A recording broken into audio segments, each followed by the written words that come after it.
notes, and he made my chord right. And I could not figure out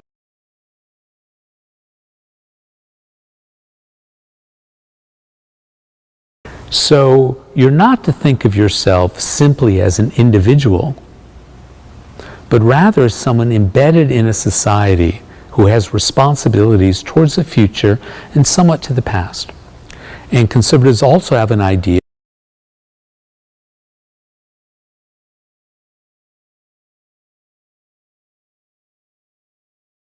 And so I was looking through the vegetation with my binoculars, and I recognized this as the one chimpanzee who'd begun to lose his fear before the others.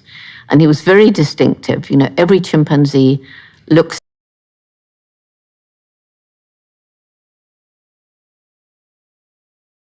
Stroman was killed by lethal injection by the state he so loved. Hours earlier, when Racerdin still thought he could save Stroman, the two men got to speak for the second time ever. Here is an excerpt from their environmental disaster of geological proportions that is so broad and so severe, it can rightly be called the sixth extinction. Only unlike the dinosaurs, we can see it coming. And unlike the dinosaurs, we can do something about it.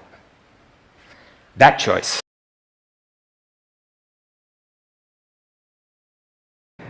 So when we look at why it is that Pixar is actually able to do what it does, we have to ask ourselves, what's going on here? For sure, history, and certainly Hollywood, is full of star-studded teams that have failed. Most of those failed.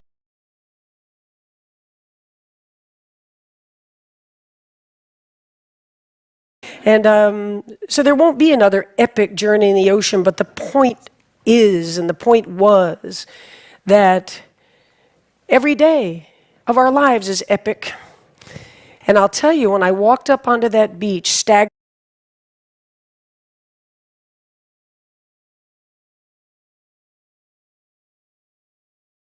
rooms. So she campaigned for cleaner, lighter area clinics to be designed and built. Back in Britain, she mounted another campaign, this time for civilian hospitals, and insisted that the same design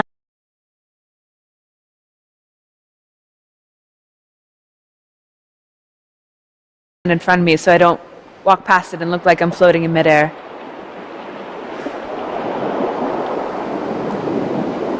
Right now I'm standing in the open air on a beach under a palm tree.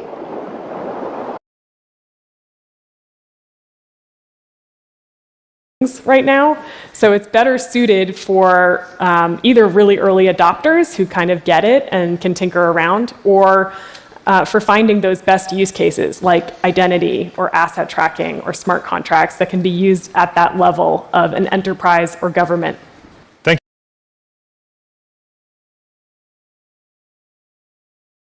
you. So now I've established some of the obstacles to engaging men, but why should we support gender equality? Of course, it's fair, it's right, and it's just. But more than that, gender equality is also in our interest as men.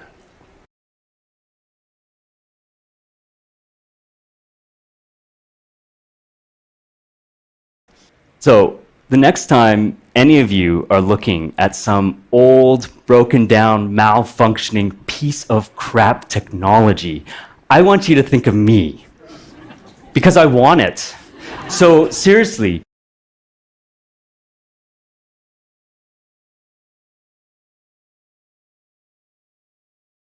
The title. I see. So he said publish it just as Alice Lee. Yes, and she insisted. Still, I want the paper treated as hers. That's great of Pearson, I suppose, isn't it? It is really nice. It is really nice.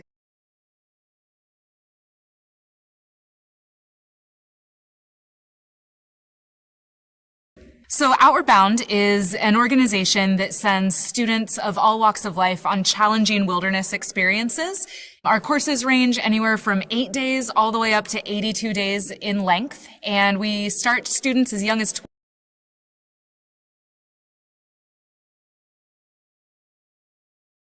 Prior to. So thank you very much. Thank you very much. Thank you.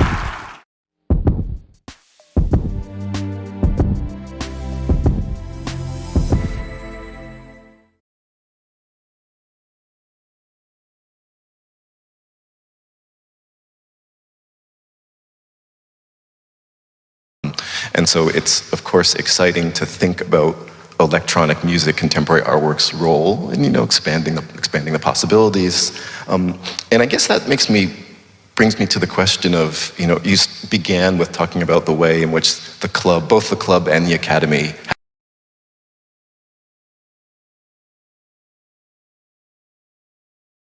ordinary Americans. So that's the big impact on people, right? Somebody has to make up the difference. Somebody has to make up the difference. I mean, we can't survive as a society without roads, infrastructure, education, police, firemen.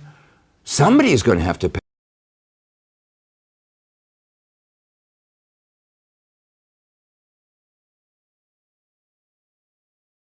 Species. So it just makes no sense. It's like we're destroying our home and making ourselves miserable in the process. And it's so asinine because almost every problem that we face, and I'm not being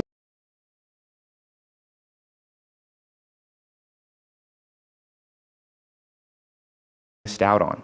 So I want to share with you some things that I found, some specifics that you can do with mentors. The first rule is, I call them the mentor rules. It's the law of 33%. You should divide up your life and spend 33% of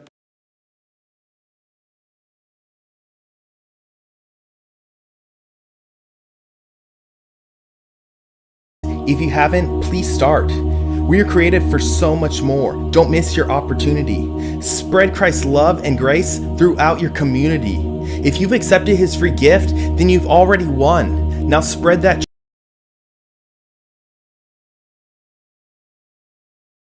And so even if the change is good for them in the long run, it's still incredibly frustrating when it happens. And this is particularly true with user-generated content platforms, because people can rightfully claim a sense of ownership. It is, after all, their content.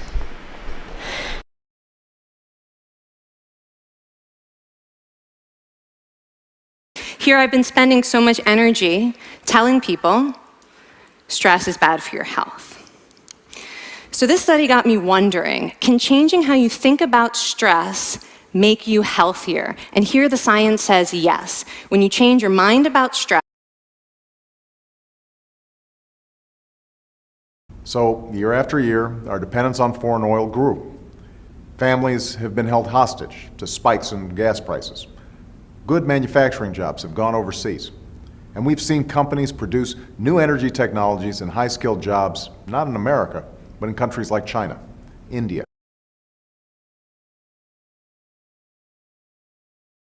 As well. So I would say go for it. Even if you're nervous, something good always comes out of it. I mean, it's nerve-wracking to go up on stage and to talk to people and give a performance. But at the end of it, it feels like such a relief, and it feels really good to have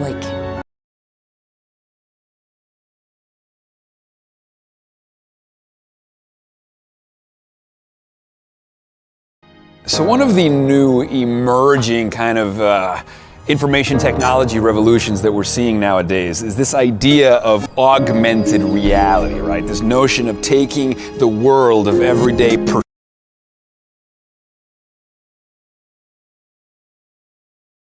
perceive the passing of the moment. And so this perception, this increased juxtaposition of day and night forces us to be more present. It forces an experience of time dilation that transforms how we perceive the moment.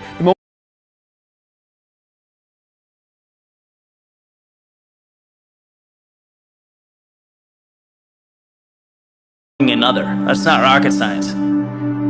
But it's also why so few people can do it. Let's face it, if you're going to do something of significance, you need to expect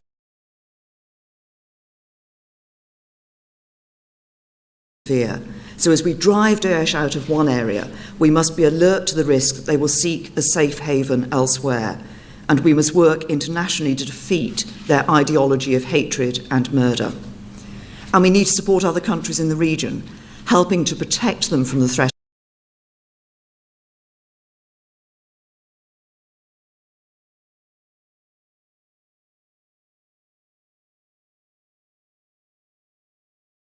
Or so in exactly the same way, if I think all the time, I won't have anything to think about except thoughts. So in order to have something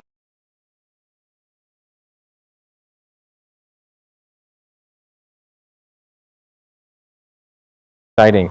So as you go into these different markets, help me understand how you do the onboarding. Like, does a team of your staff, drop in, parachute into the city, and then there's a protocol that they run?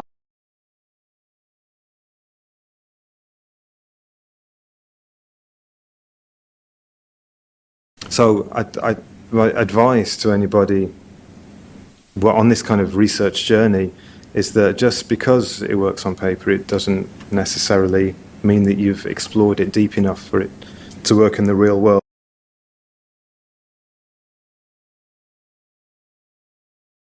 So the case went to trial, and Dreyfus was found guilty. And afterwards, they took him out into this public square and ritualistically tore his insignia from his uniform and broke his sword in two. This was called the degradation of Dreyfus.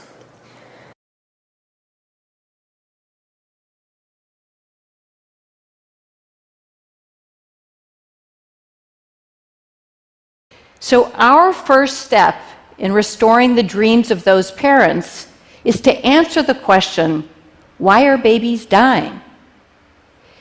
So today, I want to talk about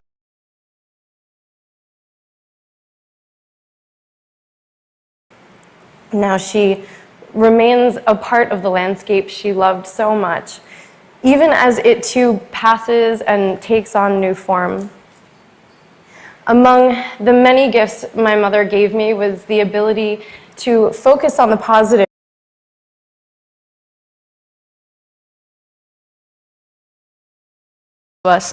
My sister and I watched them use drugs so frequently that was just the way that our lives went. That went on for so long, and you can't live like that forever. It catches up to you. Eventually, both my parents contracted HIV, and by the time that I was the age that most people So our team at the VA went out, we looked at the data, we talked to veterans themselves, and we started simple and small with the two most important services that matter most to them: education benefits and disability benefits. I'm proud to say that they are live on the site today, and as the team continues to streamline more services, they will be ported.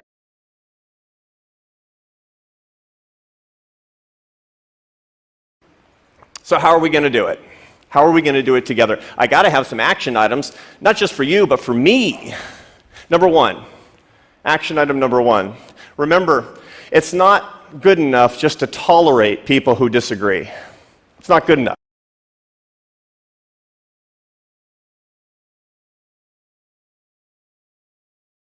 I mean, the guy's already a lame duck, so why wait? Picking the right actor to play Obama, that was the challenge. I mean, who is Obama really? We don't know. We never got his transcripts, and they say he's kind of aloof. So I needed someone.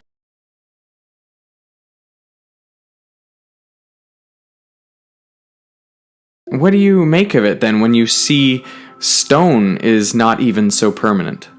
Walking around Chernobyl, I think it's understandable that I started contemplating not only the permanence of rocks, but also their decay, and by extension, our decay, death.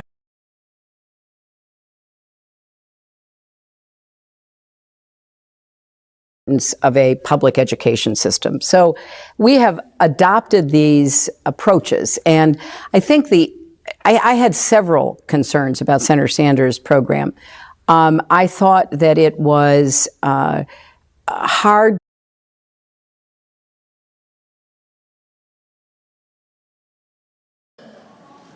Not many people know this, but so far he's received more than 45,000 calls, emails, and texts. And I don't know what his phone bill's looking like. I hope he has a good plan.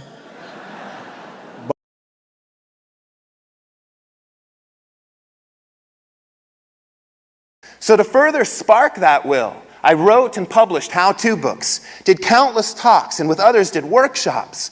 And we organized annual rain and tree planting projects in our neighborhood and others. And in our neighborhood alone, since 1996, we have planted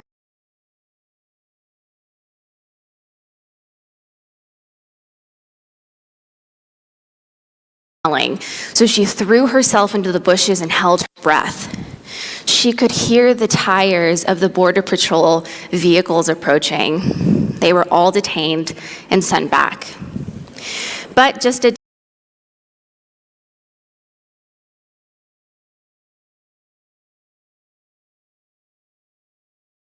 time to realize our own. We worked so hard in that theatre on the hill. We'd climb on the roof and watch the sunset while sharing a barbecued chook and some coleslaw that we'd scraped our money together to buy from Karawara.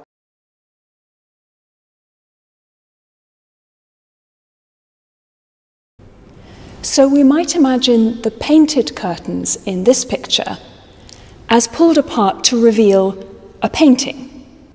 On one level, this is just the pictorial equivalent of the practice of keeping paintings behind curtains.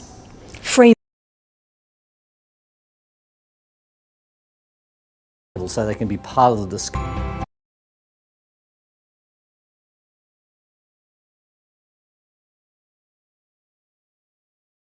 So if we step back and ask how many people experience a spell of poverty over a 4-year period, we find that 35%, more than 1/3 of Americans, will be poor at least once for 2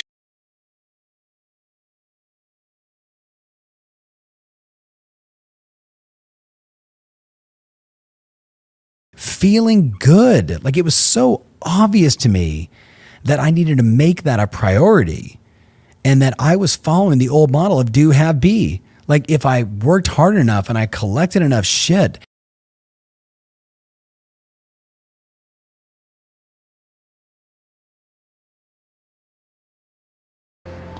So be kind to the autistic mind, the mind that's a slightly different kind.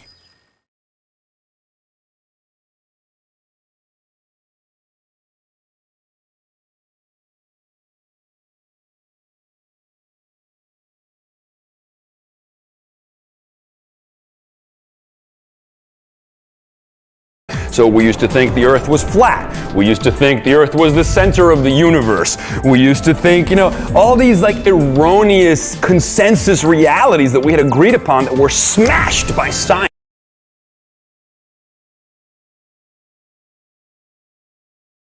The right things and doing those well so that we can also deal with future threats like cybersecurity or climate change or different parts of the world where there are huge opportunities, but before I came into office, we had neglected for quite some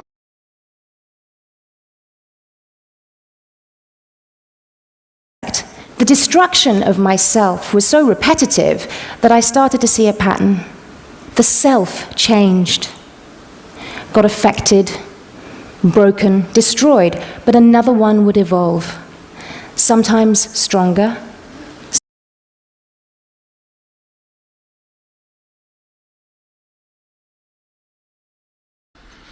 Not so in those homes known as our towns and cities where we live. Moreover, today, more than half of the world's population live in cities. In the developed world,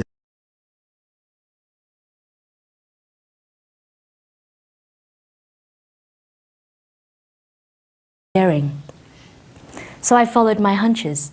I gathered around me a small team of people for whom the label, "it can't be done," was an irresistible challenge. For a year we were penniless. At the end of each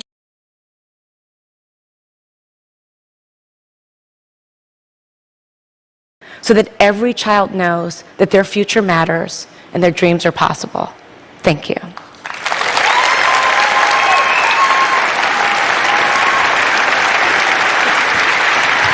Thank you. Thanks. Thanks.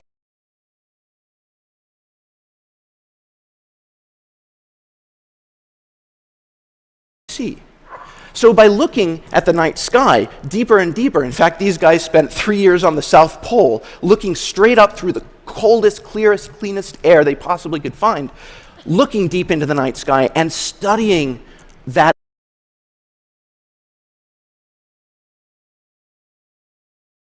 An existential threat. I mean, these are aggressive statements. And so you're seeing people starting to create a bigger social movement, because we need that too. For a change this big, it isn't just business or government, but citizens need to be involved. Recently, in New York City, there was a very large climate.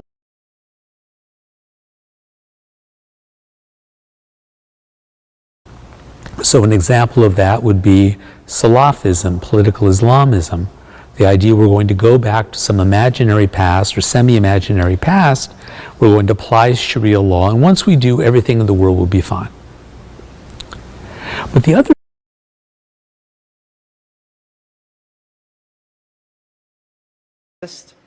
and like so many around him, a drug-addled and absent father. And then, before long, he found himself on death row. For in his 2001 counter-jihad, he had shot not one mini.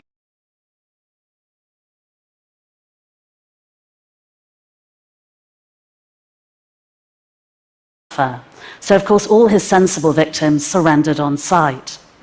Put like that, it's easy to see why Edward Teach and his fellow pirates could be seen as pioneers of modern communications.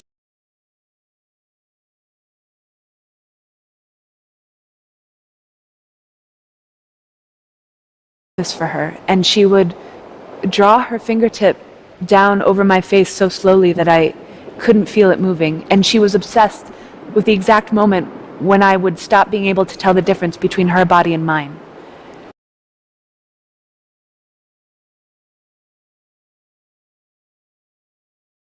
So it can fluctuate depending on what my commission rate is at any particular time. My salary might change in the way that I get a lower base salary but a higher commission, or the other way around, a higher base salary but a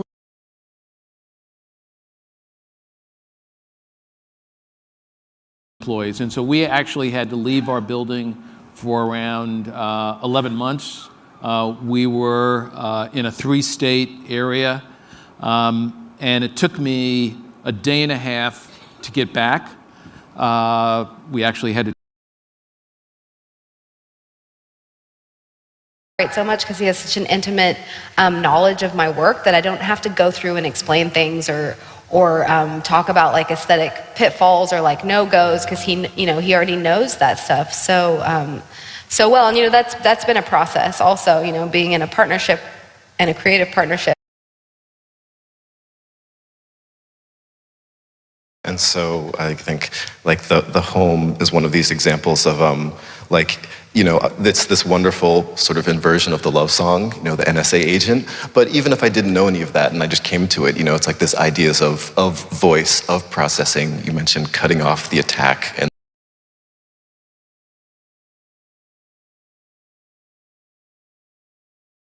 now, so then the question becomes, what now? What next? Yeah, and what kind of ownership do we want to take over it, or do we as artists want to be driving the conversation, or do we want to be on the reactionary?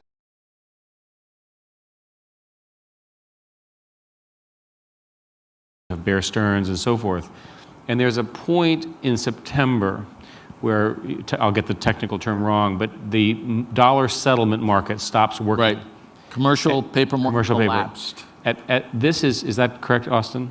So at that point,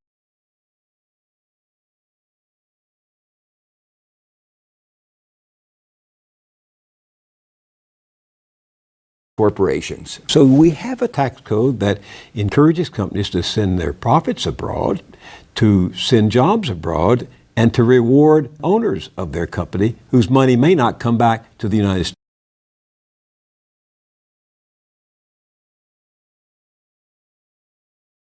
So there's, just some of that just like thematically kind of pushed me in that way, but also, just my own comfort level of like, I never thought of myself, I still don't think of myself as like a vocalist or like a pop singer or anything like that, you know, that's never really have perceived.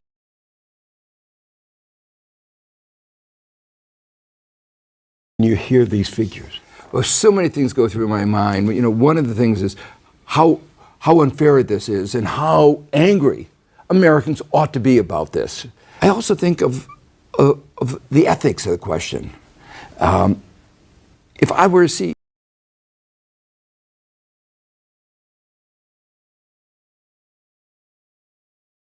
like pollution. You make it sound so easy, and I'm still hung up on your saying, you know, it would be easy to do these things, and yet if they were easy, why haven't we done them? Well, that's the politics. The fact is that we have a political process that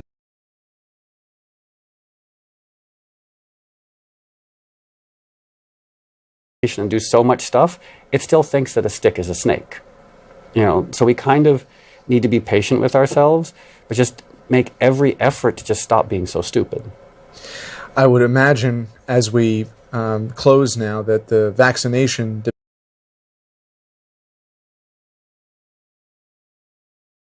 constantly get so distracted by all this stimuli and all the noise and all the choices that aren't benefiting us as individuals or benefiting us collectively. And luckily there are people studying. One person, I thought this was so genius, turned out to not be so smart, but I'd find one person who had all the answers. So I wrote a letter. The smartest person I could think of was my grandfather. So I wrote this letter and I was like, will you tell me how to design my life? TED is about T-E-D. The D is about design, the designed life.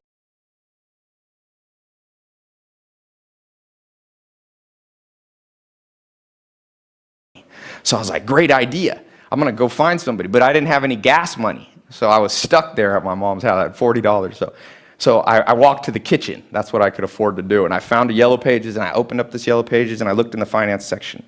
And I found the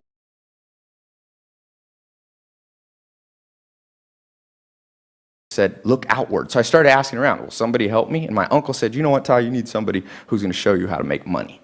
So I was like, great idea. I'm going to go find somebody. But I didn't have any gas money. So I was stuck there at my mom's house. I had $40.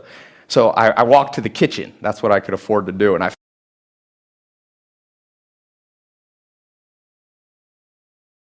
that's one of the things. And so eventually I ran out of money.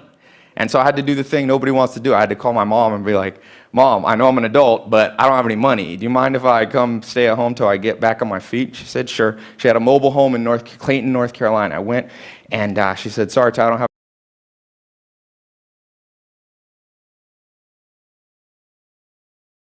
What has California taught you about this movement so far? What I've learned is largely from the drought.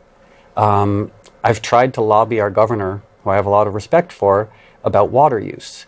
To put it in perspective, it takes 10,000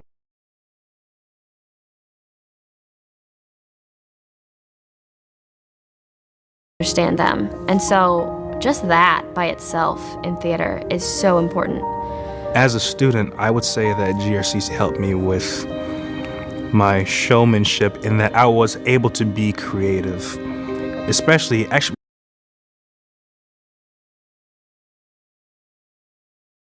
I have known about. So when I got to college and I started learning those things, that made an impact for me because then it made me realize I'm not the only person doing this.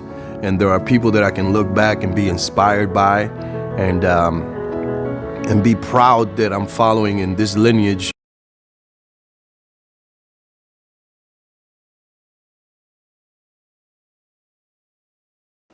So I want to talk a little bit about that today. Because life is short. I think we all realize the sands of time quickly can slip by in your life. And you don't want to be old when you finally get the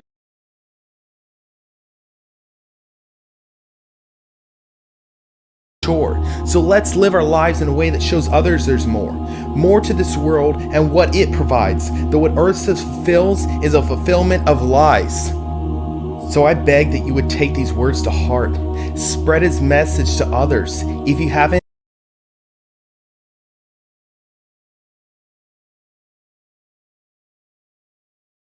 And so I would say that's really the best way to make decisions, is go after what it is that creates meaning in your life, and then trust yourself to handle the stress that follows.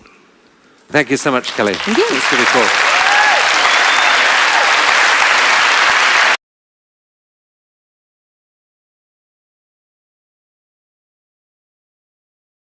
And transformation, so that we may become more than what we are, so that we may expand, transcend, transform. And there's a wonderful idea popularized by Kevin Kelly known as finite and infinite games. Now, finite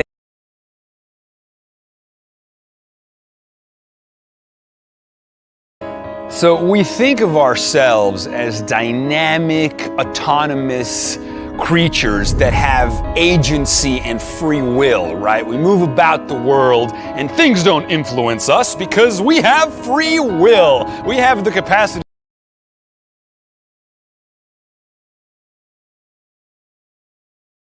The weight of the now is so powerful that we find ourselves outside ourselves. You become what you behold, so to speak. So that our neurotic inner critic, right, the voice in our head that is nagging us,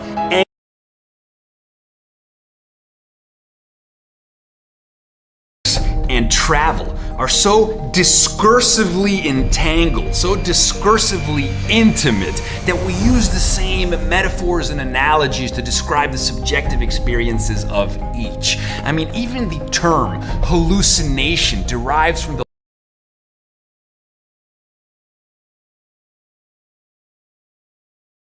and so on and so forth, to us become cosmic acts, impregnated with significance. We are travelers in search of signification. And so even sensuality has been turned into poetry, Apes have sex, human beings make love, And Ellen Harris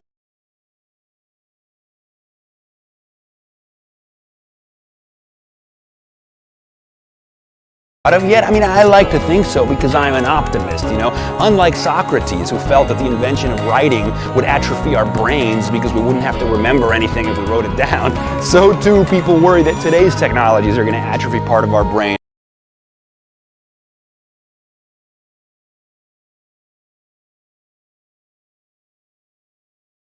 So I actually think that this is going to be kind of awesome. I mean, some people are scared it's going to create idiocracy and we're all going to be numbed into stupors, but I don't think so.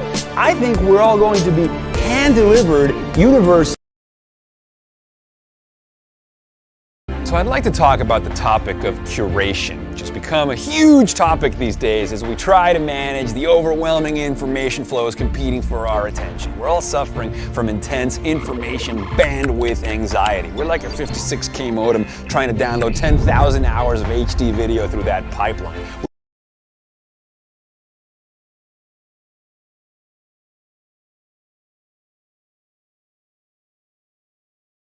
Truth. Mankind creates technology that folds space and time so that minds can communicate instantaneously across digital screens. Somebody hallucinated this technology into being. We live in a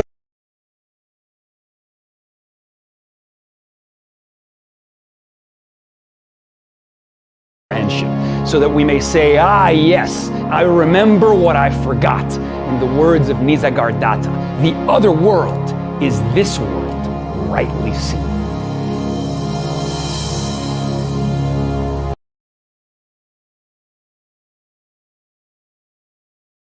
So that the space telescope has downloaded space and time into our eyeball, whereas once we were blind, now we could see. He continues, through the sheer aesthetic force of its discoveries, the Hubble has distilled the complex abstractions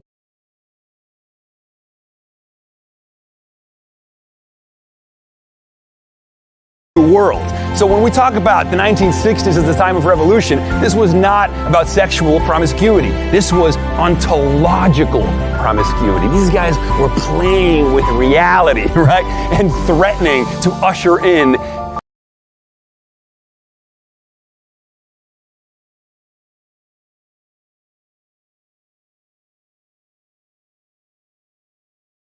So that's how I feel about the pivotal role of curation nowadays, and we need to figure it out.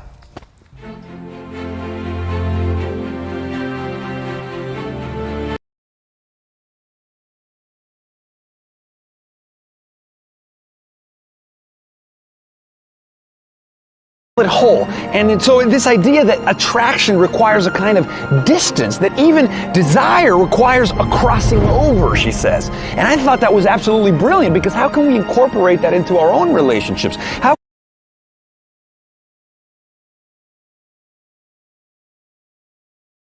with the capacity to narrow our focus so spectacularly as to reduce the entirety of the world to the object of our desire. So think about that again. Infatuation narrows our focus so much that the rest of the world dissipates and goes dim.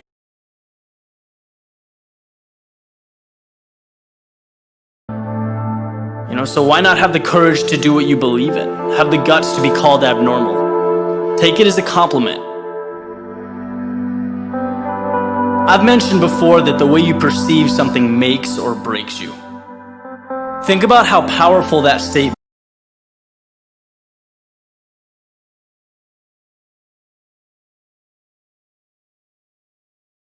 is. So when we are hallucinating, we are traveling in our heads, right? Why travel? Well, the hero's journey, right? This map that describes a departure from the ordinary, leaving normal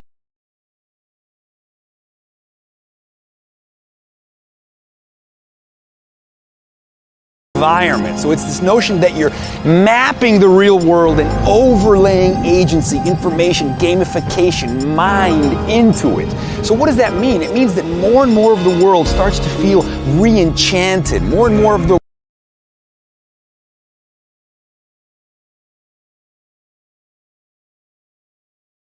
So the question today becomes, can we design algorithms? Can we design apps that can leverage contextual computing, big data, finding patterns, create random patterns, so on and so forth, to engineer?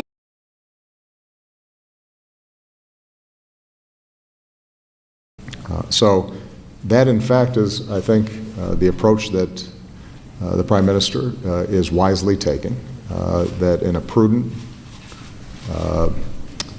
well-informed fashion, with consultation.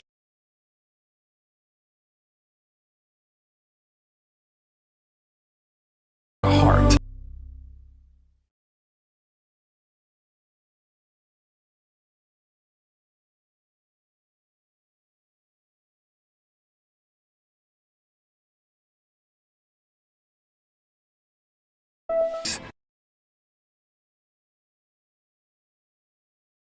What we are, so that we may expand, transcend, transform. And there's a wonderful idea popularized by Kevin Kelly known as finite and infinite games. Now, Finite and Infinite Games is a book by religious scholar James P. Carse, and Kevin Kelly, who co-founded Wired magazine, has praised it.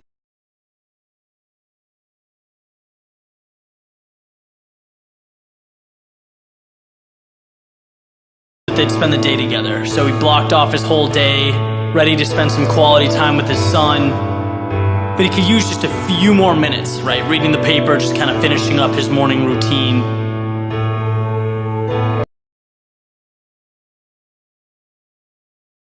And so what do we do when we look into the iris of a lover's eye, right? When being seen by the person you love so much gives you goosebumps, makes you cry, touches your core, touches your soul, titillates everything inside of you, makes you think of that Roland Barthes. So there's an amazing book called Drugs and Travel in 20th Century Literature, which makes the case that drugs and travel are so discursively entangled, so discursively intimate, that we use the same metaphors and analogies to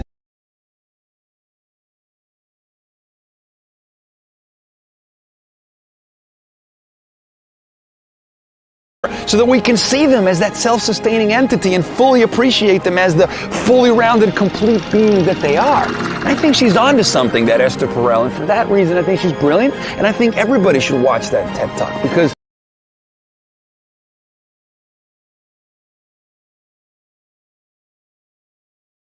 better way to ask, like, how'd you get them all to come together and play nice, so to speak?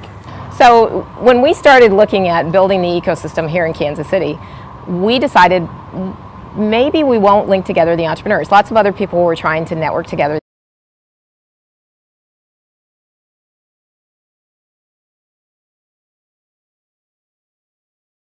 So there's this circularity, this meaning-making circle, this hermeneutic circle. You know, we're like the Ouroboros, you know, we're like the snake eating its own tail. We're like Esther's hands, you know, the hand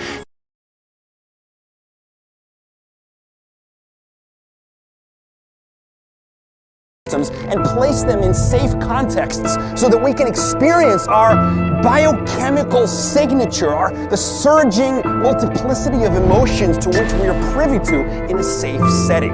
For example, watching a scary movie.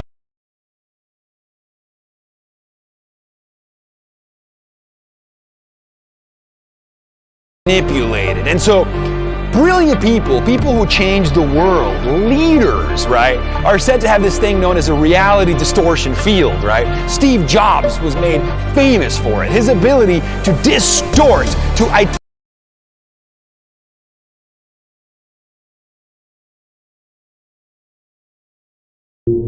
So, Kevin Kelly, the co-founder of Wired magazine, has this wonderful idea about how the emergence of language was actually the first singularity, right? In other words, the world on the other side of that line after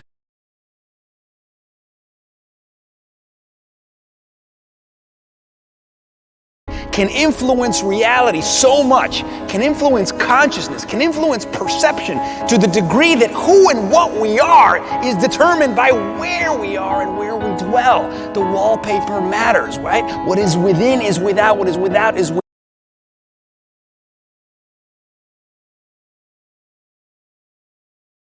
Dreyfus affair is this question of why the officers were so convinced that Dreyfus was guilty. I mean, you might even assume that they were setting him up, that they were intentionally framing him, but historians don't think that's what happened. As far as we can tell, the officers genuinely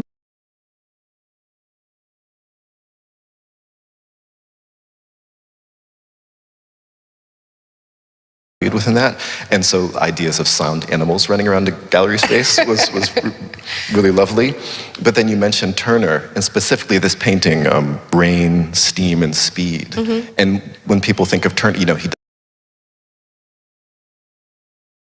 So these 20 million people I referred to, and you referred to in your report, who are looking for full-time work but can't find it, if they had that work, they'd be spending their money. They're not going to send it to the Cayman Islands, right?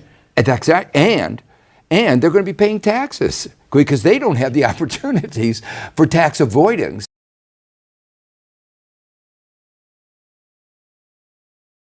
and then suddenly it's like this pop territory. So moving from a sort of invisibility anonymous producer into like, and I said it to a journalist friend, and he was like, oh yeah, he's got a high-powered manager, and he's very handsome, and he was like, it's a very commercial move in terms of this progression.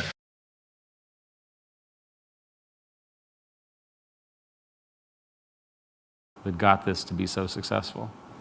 Here's what's important about this card, and I really am you glad, can't take Eric, that. you have it. That's mine. I always like to at least feel these things, titanium. But what's very clear about American Express, when the card...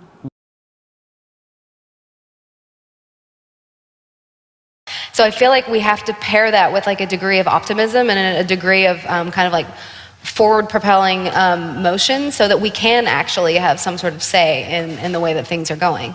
Yeah, absolutely. I was having a conversation about science fiction literature with a friend, and he was just like, it's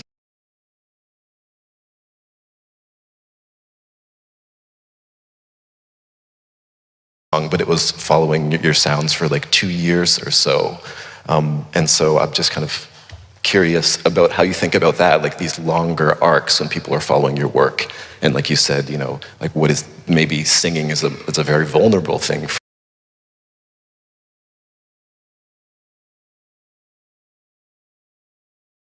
Do not run out of cash. That's right. That's right. So that was absolutely critical. The second thing after 2 or 3 months is we looked to see if we were losing customers. And in fact, we weren't. Spending as well, so sometimes I have to like, you know, dial it back a little bit because not everybody wants to hear the like scraping and the crashing that I want to hear all the time. But yeah, that's something that I'm really interested in trying to tease out, and that's like an ongoing process. Yeah, of course. This idea of what.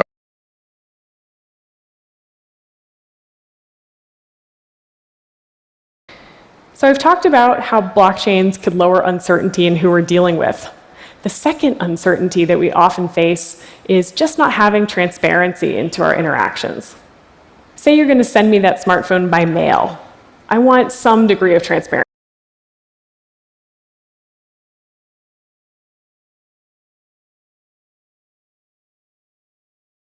And that, by the way, is why I think men so often wear ties. Because if you are going to embody disembodied Western rationality, you need a signifier. And what could be a better signifier?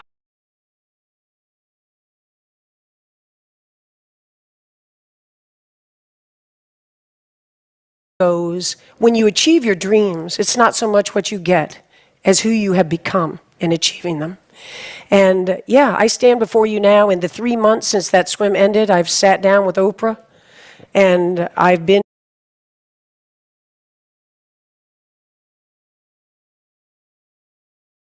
moving to the country they had worked so damn hard to get out of. What I thought might be a 6-month stint in Mumbai stretched to 6 years. I became a writer and found myself amid a magical story, the awakening.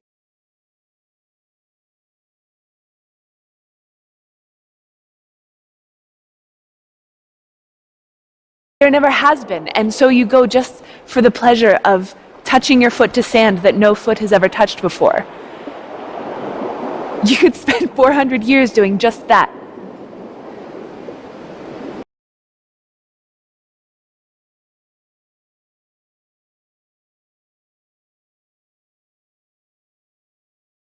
So instead, we target those areas where HIV rates are the highest. We know in certain countries in sub-Saharan Africa, we can test and treat pregnant women.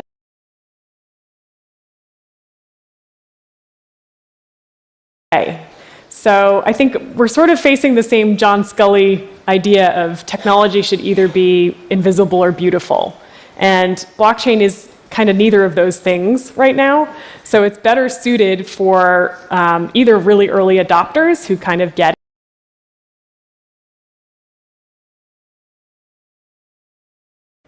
where so many of his colleagues had childhood horror stories of family dysfunction, chaos, addiction, crime. He'd heard a similar tale about the man who shot him back when he attended his trial. The close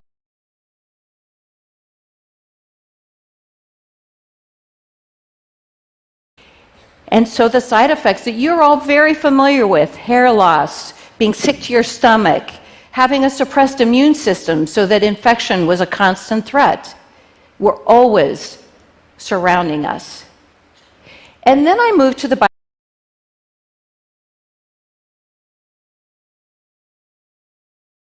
and set them alight so they sizzled menacingly whenever his ship was poised to attack. And like many pirates of that era, he flew a flag that bore the macabre symbols of a human skull and a pair of crossed bones, because those motifs had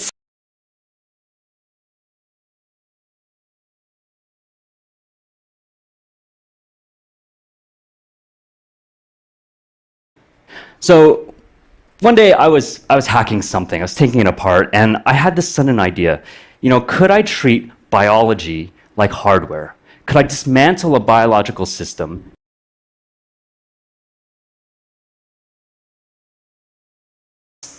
and so did another equally improbable accidental designer who was also not above using violence to get what he wanted. This was Edward Teach, better known as the British pirate Blackbeard. This was the golden age of piracy.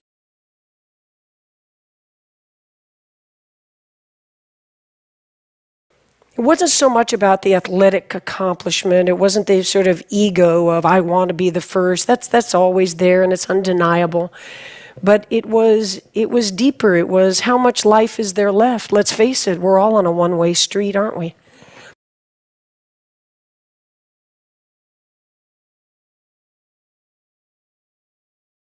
and is replicated so that it's very secure and hard to tamper with. Which brings me to my point of how blockchains lower uncertainty and how they therefore promise to transform our economic system.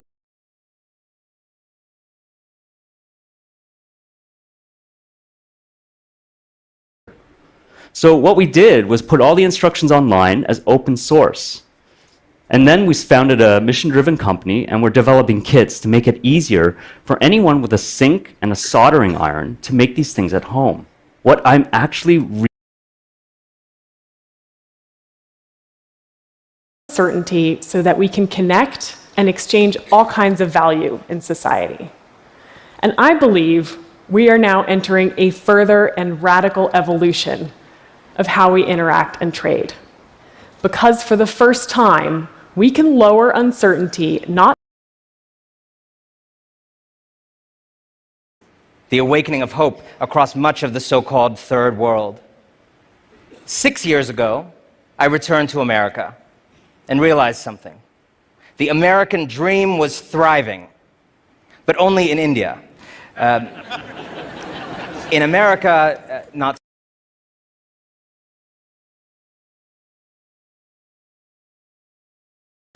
This is what I love doing, so I just made it part of my day job. I lead a university-based biological research lab where we value curiosity and exploration above all else. We aren't focused on any particular problem, and we're not trying to solve any particular disease.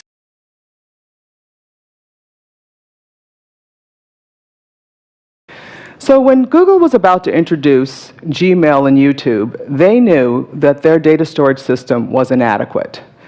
The head of the engineering group and the infrastructure group at that time was a man named Bill Colran. Bill and his leadership team, who we referred to that we had for each other because we loved each other so much, her dying, it unlocked my mind to begin to think of possibility in my own life. And the best way I know how to explain this is there was something about knowing that at one moment I had a family, I had my mother, and then I lost everything. So, within less than 3 months of our team being on the ground, we were already able to push our first products to production. The first one, this is the Form I-90. This is used to file for your replacement green card. Now, for immigrant visa holders, a replacement green card is a big deal. Your green would accept me. And so I continued to knock on doors until I was accepted. And then I fell in love with what would be possible if I got straight A's for the first time in my life. So I did that. And then I fell in love with what would be possible if I applied to Harvard.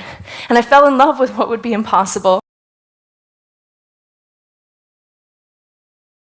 so that he could actually navigate his way around the world. I know it sounds crazy, but if you go on YouTube, you can see tons of videos of Ben navigating his way around, even though he had actually no eyes.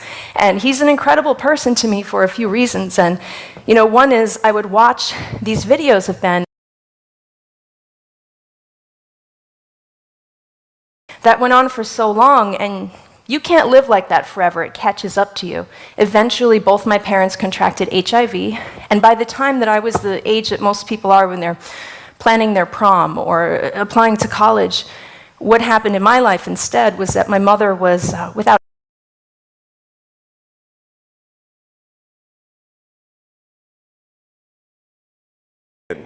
and be the solution that we've seen so much of in the past and we need to see more of in the future.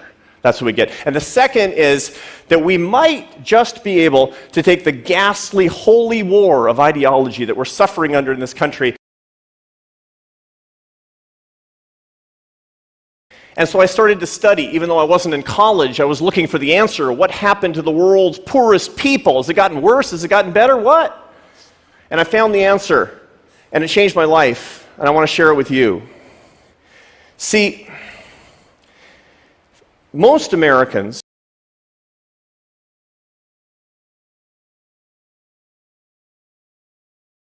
me. So anytime that you are hunkered down in that feeling of despair, anytime that you may ever doubt yourself or believe for a second that there was a before and after to your potential in this world, I'm standing here today to tell you that your potential is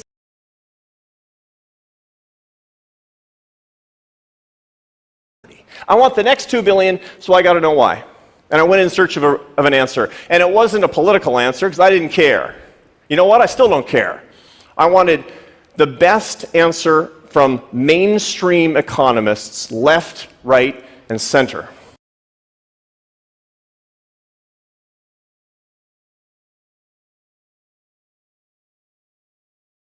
And so in teaching Ben to refuse to label himself as blind, she set his mind in motion in the search of a greater possibility. He began to ask himself, not, well, why can't I see, but in what ways can I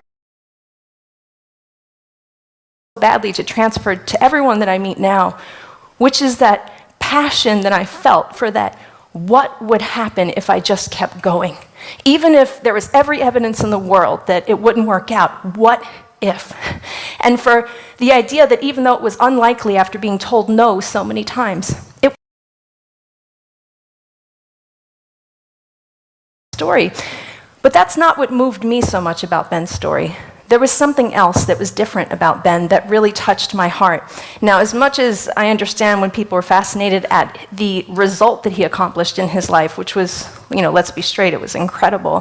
What I was curious about in watching him was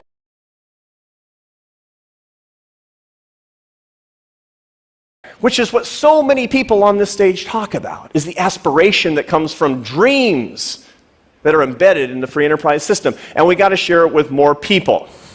Now, I want to tell you about a second epiphany that's related to that first one, that I think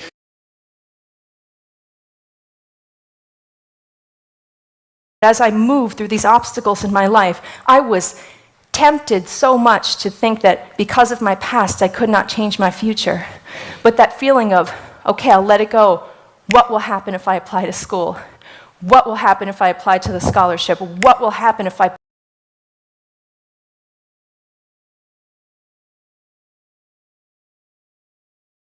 So what we ended up with at the end of the night was this. In fact, no. The feedback we got feedback. We spoke to people where the venue had put chalkboards out, which was kind of incongruous.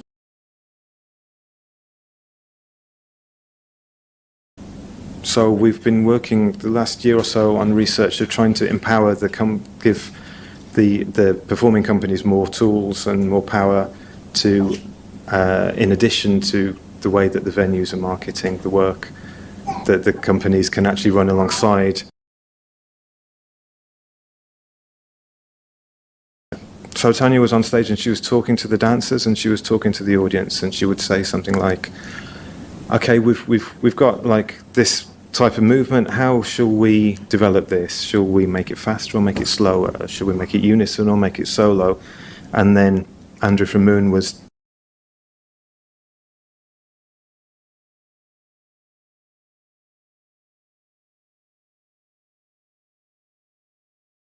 So this is why I call motivated reasoning soldier mindset.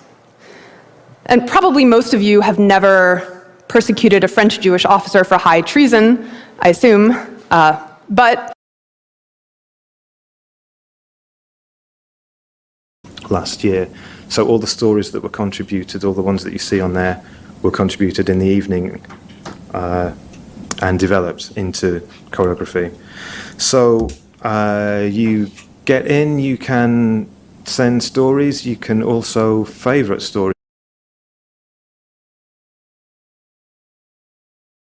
Moon changed it so that the system was hosted online, and then we used the router that we'd got for the project so that to just enhance the Wi-Fi that was in the theatre, because quite often there isn't.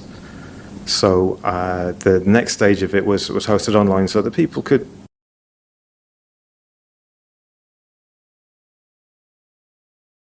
So initially I started to use technology to enhance the meaning and to kind of clarify things for people. And then we've ended up working, our projects run simultaneously, so the technology and the choreography will be developed at the same time. So we decided that we would try and find a way to make contemporary dance that was relevant to the people in the theatre by making work out of those people's stories. We would, and so that their reaction to what they think that their reaction to come and see dance might be like this, or like this, or even worse, like this. But we strongly believe that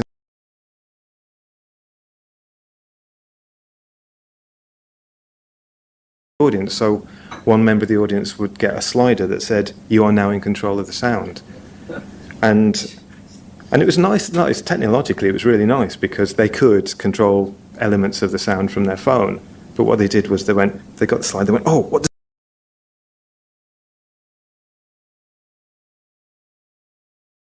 The last event that we did, we also streamed it live so that people at home, anywhere in the world, could have a similar kind of experience to those who were in the theatre. And we actually processed 2 of the stories throughout the evening that had come from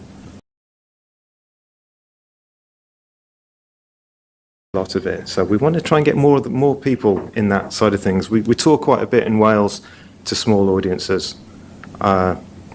And we get to a venue and they're not quite sure how to market our work because of the kind of digital and dance crossover thing.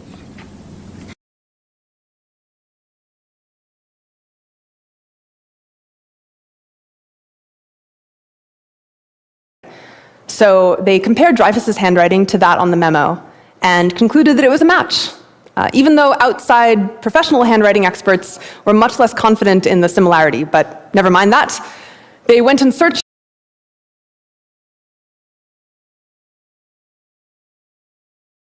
at the moment. So what we ended up with doing is making movies for people all over the world and sending those. So that's kind of hopefully taking its own byproduct. That's got its own journey. But please, Sean.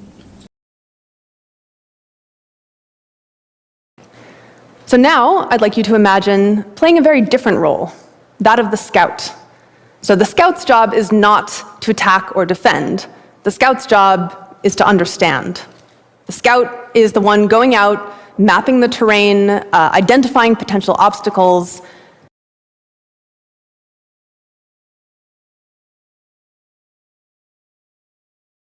and sending those. So that's kind of hopefully taking its own byproduct. That's got its own journey. But please, Sean, as a research project, as we've come out with the kind of the technology that allows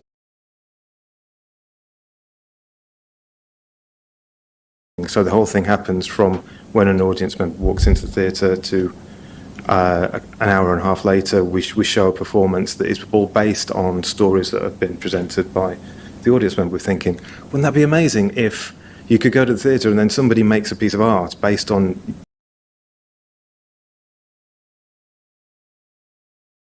body. So I'm sure people can identify with what's happening on stage. And we think that if we can get people in to see something and they enjoy it, then they'll come back. Contemporary dance is so wide, it's so varied, there's so many different scales of things and so many different styles of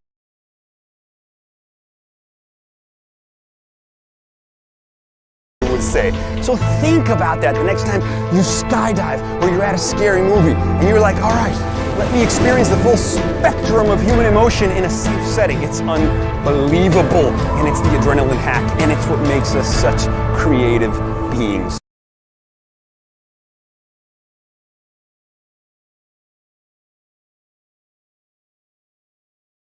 Including rural veterans with telemedicine. So you can see someone at the VA without leaving your home. We now have a designated women's health provider at all VA clinics to make sure.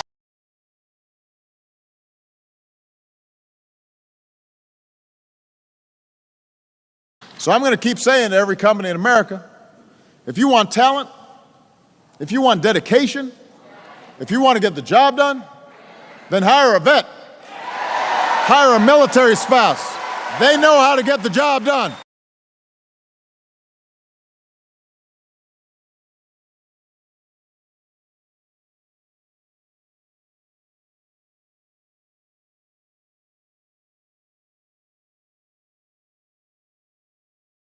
And so I recently picked up a book by Alison Griffiths, and this book was about the uses of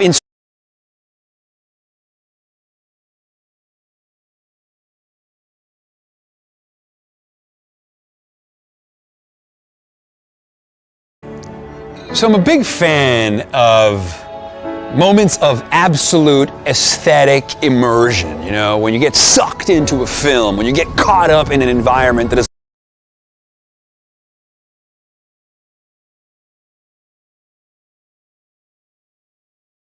up, whereas so many Americans are stalled or have fallen backwards.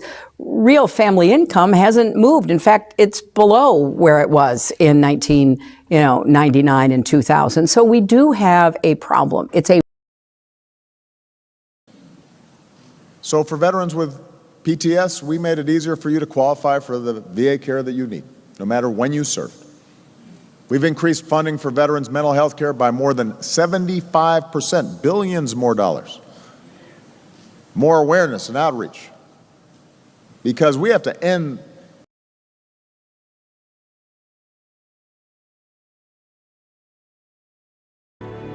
So there's a difficulty about stopping that activity. And you really have to stop it if you want to be sane. Because if I talk all the time, I don't hear what anyone else has to say. Then I'll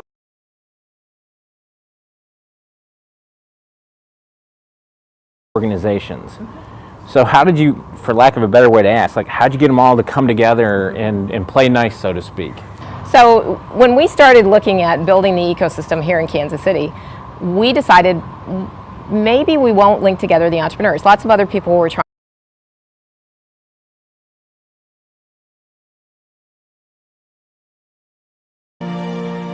And so yes, the present is lived as anticipated memory because that's all we have is the anticipated memory. The present's gone. It's rich, but it's gone. And that, you know, haunts me. But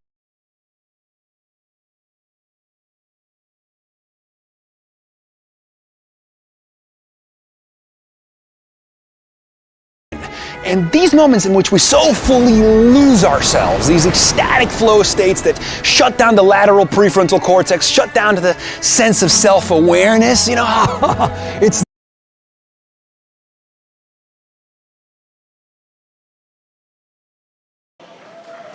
And so it is fitting that my final major address to our nation's veterans as president is here at the DAV.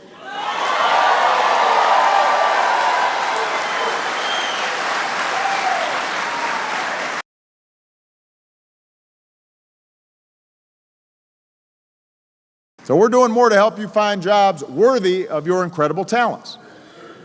Because if you could lead a team and run logistics and manage a budget or save a life in a war zone, you sure as heck can do it right back here at home.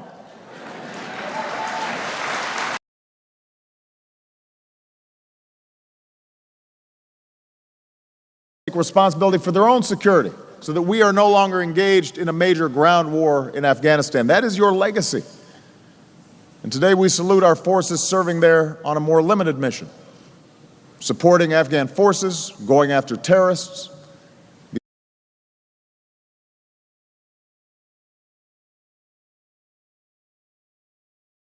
mind employs against experience so that it's not continually, exhaustingly astonished, as Michael Pollan wrote in The Botany of Desire. And it's true, it would be astonishing to be open to it all at any given time. Just read James Joyce.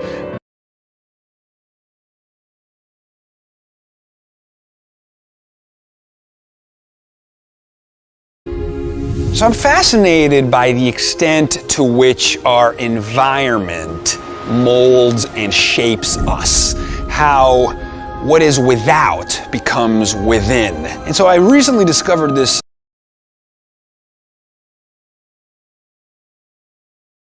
So Marshall McLuhan used to talk about the role of technology in this space, in this context. So we build the tools, but then those tools build us. We build these smartphones, and then these smartphones change how we think, and they change our behavior. That's why they used to say that the PC, the computer, was the LSD of the 90s.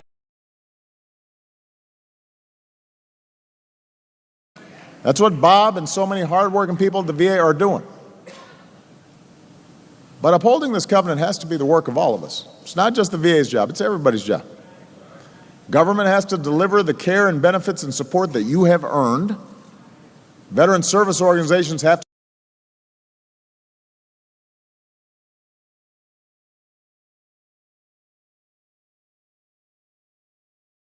So we did that. We diverted the water away from the house into these sponge-like basins with mulch and vegetation, which would rapidly absorb it.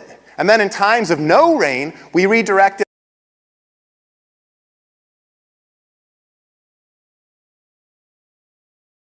So in 8 years, we were able to turn this into this. And no drinking water is used. No city water, no imported water, no well water. Only rainwater and the runoff from the pathways in the street. And because we planted so much, so it turns out that the average single-family household in the US consumes 30 to 50% of its drinking water to irrigate their landscape. This is what happens when we use hose water or drip irrigation water.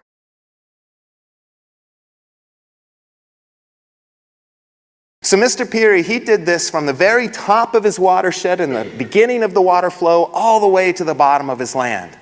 Everywhere, slowing, spreading, and infiltrating the water.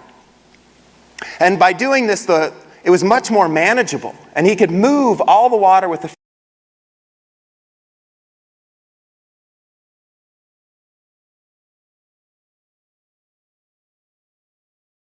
So we're standing in line waiting to pay, and she says, and I swear she was shouting, "Look, Mommy, her skin is like chocolate." She's pointing to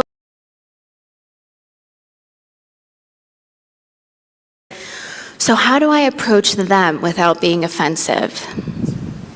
I have well-meaning colleagues go through a roster of ethnic-sounding last names trying to pick out diverse students, only to find out that that student isn't actually Hispanic.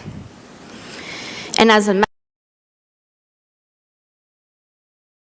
US, so he arranged for her to meet with a coyote, or a human smuggler, at a motel in Tijuana. Tijuana is a Mexican city bordering California, and it's a 27-hour drive from Tecomán, where my mom was living at the time. She was only 20 years old when she crossed the border illegally to live with her brother.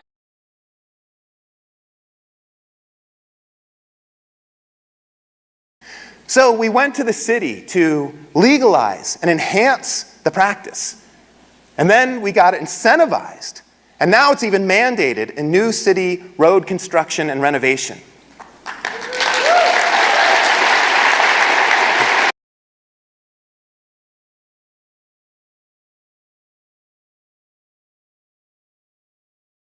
And an incredible escape from my family's own predicament.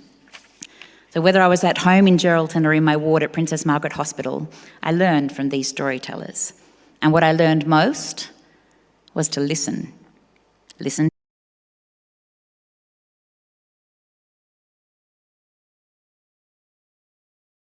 So it caught on, and I got to visit dozens of other farmers inspired or taught by the Pearys who had likewise converted dying drains to vital sponges.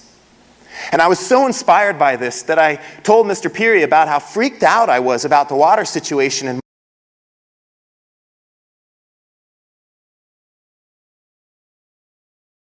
So we would rather make something up or nod along quietly instead of learning to say 3 simple words.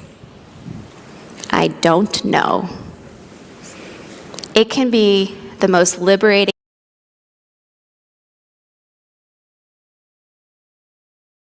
And growing up, people would often ask me if I knew Spanish so well because of my Mexican nanny.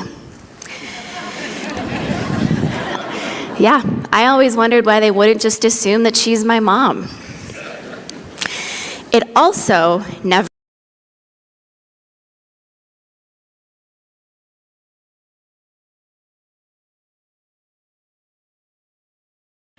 And so I remember laying there at night and like, did I mess up? Did I miss out on the good life? Here I am.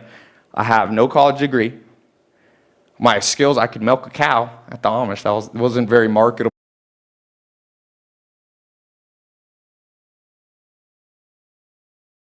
Grace, so that by his payment through death and resurrection, I am now viewed by the Father as having perfection. God's riches at Christ's expense.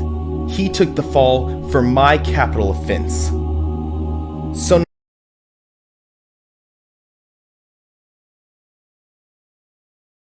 And so I went on and I started writing down note cards and I call them mental shortcuts, and I was reading these books, and then I started traveling. I went to 51 countries. I would read a book and I'd say, let me go visit this person in person. So I went to New Zealand, Australia, South America, Argentina, Ireland.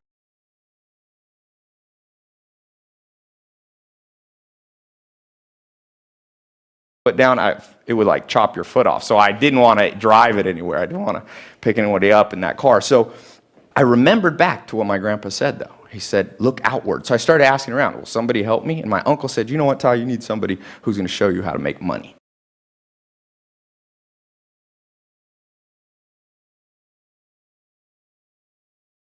to go out into the world so that others will know. So you can do it the way I did for most of my youth, living internally focused, never spreading the truth.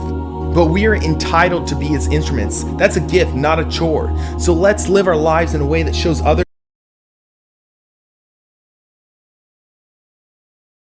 So I went down to that developer's office. I met the secretary. I said, I'd like to meet this developer. She said, sorry, he's a busy man. He didn't have time to meet you. I said, I came back the next day. She turned me away. 17 times. He said on the 17th time, the lady felt bad for him and said, listen, here's what you do. Hide behind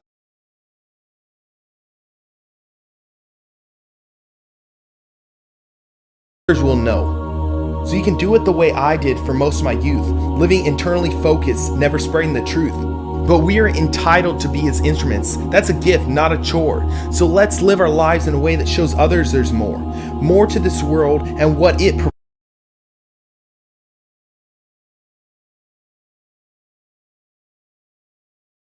Makes so much difference to someone's life expectancy. How would that extend to advice? Like if someone's making a lifestyle choice between, say, a stressful job and a non-stressful job, does it matter that which way?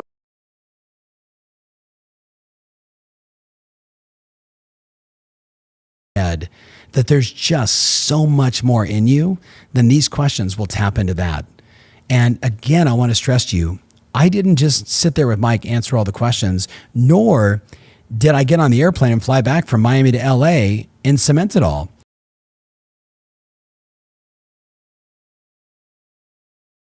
So like everything else in life that's worthwhile, it's going to require some time and some work on your part.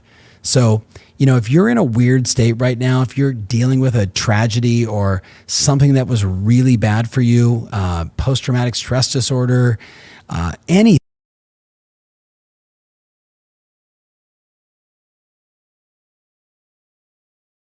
So, if you're in a weird state right now, if you're dealing with a tragedy or something that was really bad for you, post-traumatic stress disorder, anything, a divorce, an end, something that really rocked your world.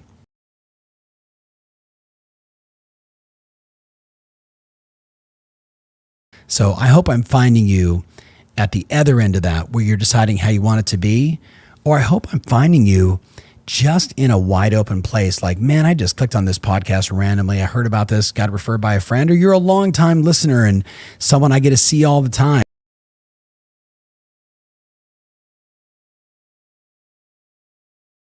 Wise to go for the stressful job so long as you believe that you can handle it in some sense? Yeah, and one thing we know for certain is that chasing meaning is better for your health than trying to avoid discomfort. And so I would say that's really the best way to make decisions, is go after what it is that creates meaning in your life.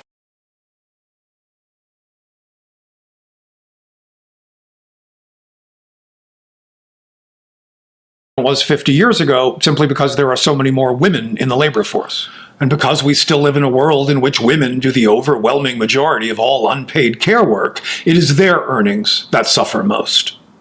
This is in part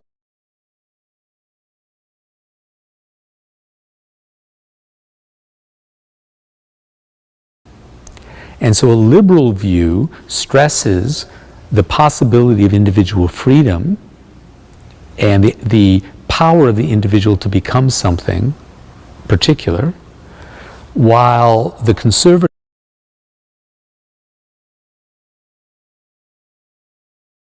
And so I could hardly believe what I'd seen.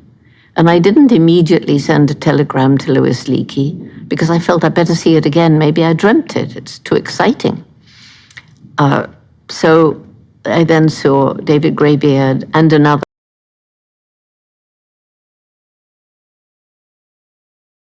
So I then saw David Greybeard and another about 2 days later doing the same thing. Okay, it was real. And that meant sending somebody into Kigoma on the boat, which took a long time, but I sent off this telegram to Louis Leakey. And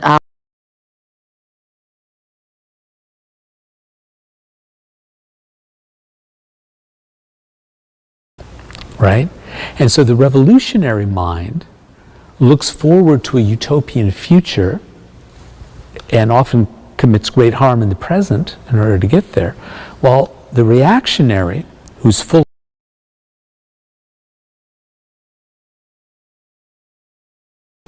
So those are two different views of human nature and the nature of human society, as opposed to reactionaries and revolutionaries who are focused on the nature of history instead.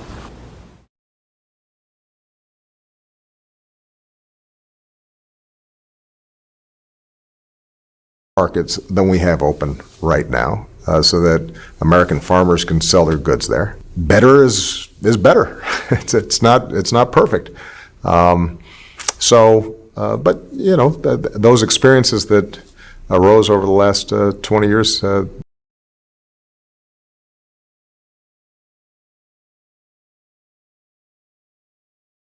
Is negotiating seriously for the first time, and they have made so far real concessions in the negotiations. We have been able to freeze the program for the first time, and in fact roll back some elements of its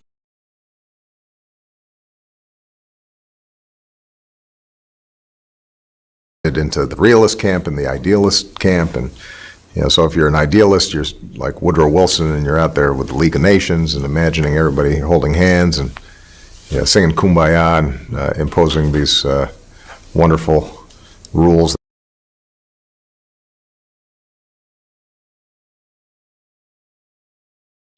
Nobody denies that right now Iran really is abiding by the terms of our agreement, so we're not losing ground. They're not surreptitiously developing a weapon while we talk. For us to give 2-3 months to figure that out.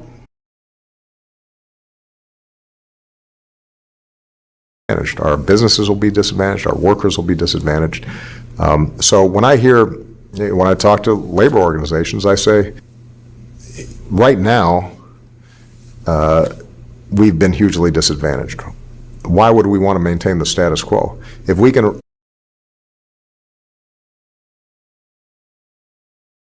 some elements of its program, like its stockpiles of ultra highly enriched uranium, for us to give an additional 2 to 3 months to exhaust all possibilities of a diplomatic resolution, when nobody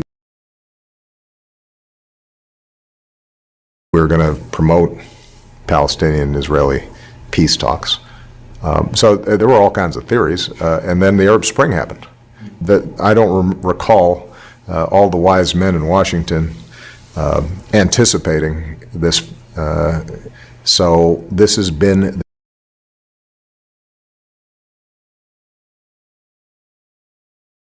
So you're saying it would make sense to reallocate those resources? Well, and part of the challenge here is just public awareness. You know, time and time again, when they do surveys and they ask people, what proportion of the federal budget is spent on foreign aid,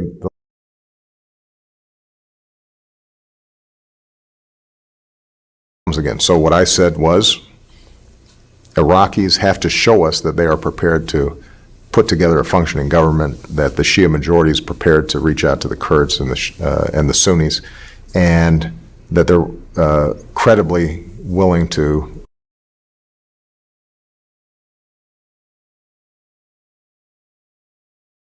dose of realism, we wouldn't get anything done either. So what I do think is accurate in describing my foreign policy is a strong belief that we don't have military solutions to every problem.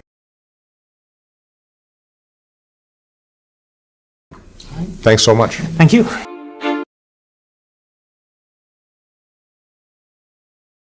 Develop a nuclear weapons program and tried to hide it from view. So that's a given. And it's understandable why people are concerned, both here and around the world. But what I've also said is that the deal that we've struck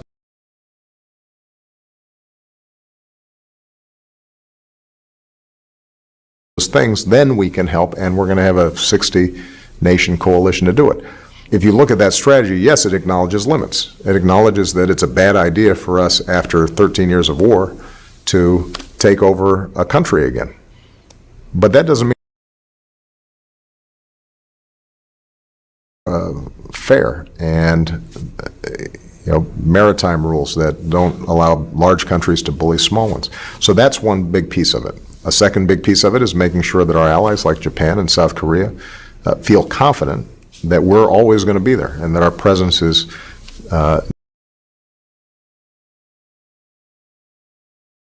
that are going to be effective in solving the problem. In Iraq, when ISIL arises, if you think you have no constraints, no limits, then I have the authority as Commander-in-Chief to send back 200,000 combined. The biggest challenge that we have right now is disorder, failed states, asymmetric threats from terrorist organizations. And what I've been trying to do is to make sure that over the course of the last 6 years, and hopefully the next, at some point is going to be unstable and not a great partner. And so it's not just the right thing to do, but it's also very much in our interest to promote reforms throughout the Middle East. Now,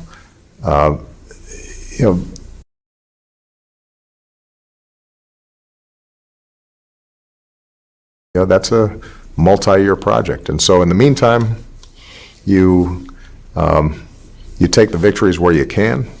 You make things a little bit better rather than a little bit worse, and that's in no way a concession to. So if we look at the smartphone example, you could think about escrow. You are financing that phone, but you don't need to release the funds until you can verify that all the conditions have been met. You got the phone. I think this is one of the most exciting ways that blockchains.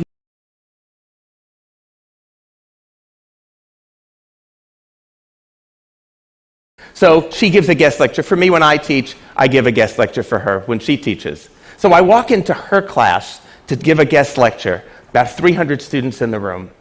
And as I walk in, one of the students looks up and says, "Oh, finally, an objective."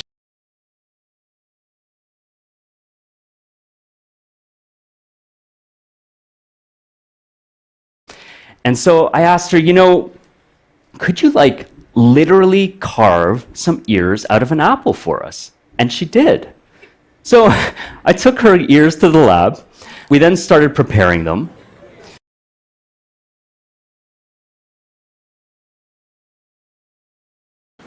So rather than all of our uncertainties slowing us down and requiring institutions like banks, our governments, our corporations, we can actually harness all of that collective uncertainty .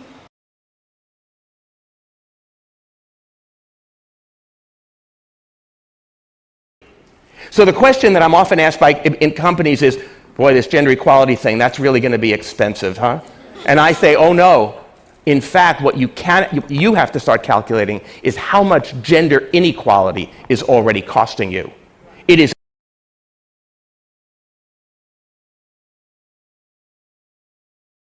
So now, if you want to find trilobites, get yourself a good geological map and go to the rocks of the Paleozoic. If you want to find dinosaurs like I do, find the rocks of the Mesozoic and go there. Now, of course, you can only make a file.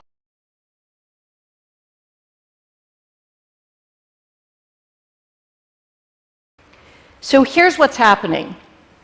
Now, I told you I trained as a cancer doctor, but like many, many doctors who trained in San Francisco in the 80s, I also trained as an AIDS doctor.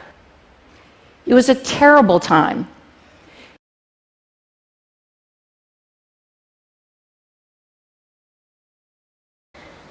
So uncertainty is kind of a big term in economics, but I want to go through 3 forms of it that we face in almost all of our everyday transactions, where blockchains can play a role.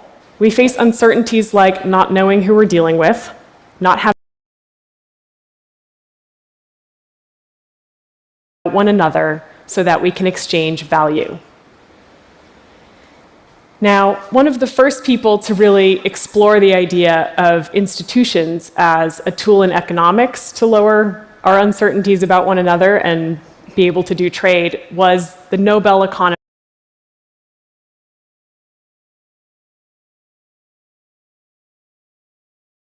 So here we are in one part of the world, a time of joy, excitement, dreaming of the future of that child. While in another world, parents are filled with dread, not daring to dream.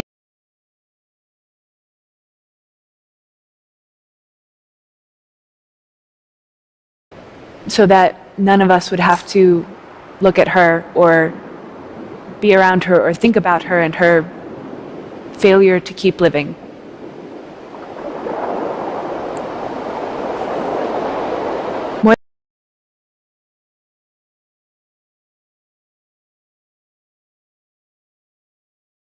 So they selected that one.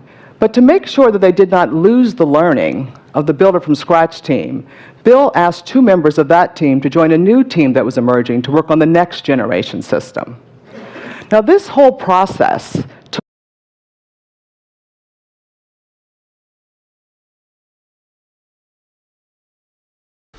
So, what's the bottom line here?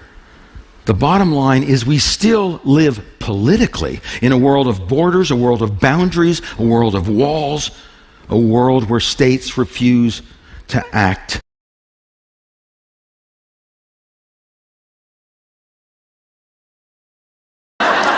So I like to think that was the moment I became a middle-class white man. That class and race and gender were not about other people, they were about me. I had to start thinking about them. And it had been privileged that it kept it invisible to me for so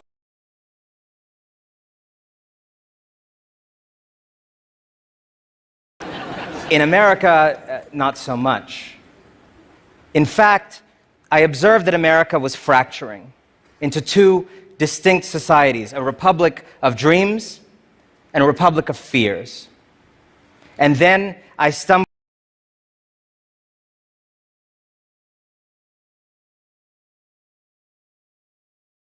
on site, so in other words, they could take the ships without wasting ammunition or incurring casualties. So Edward Teach redesigned himself as Blackbeard by playing the part of a merciless brute. He wore heavy jackets and big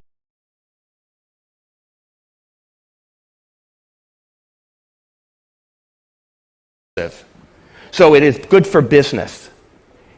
And the other thing is, it's good for men. It is good for the kind of lives we want to live. Because young men, especially, have changed enormously. And they want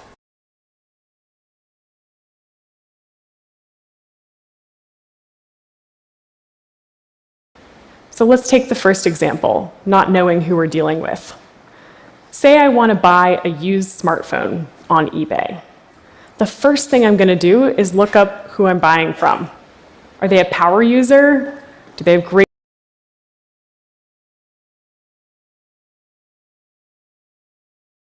So I think we need to start preparing ourselves, because we're about to face a world where distributed autonomous institutions have quite a significant role. Thank you.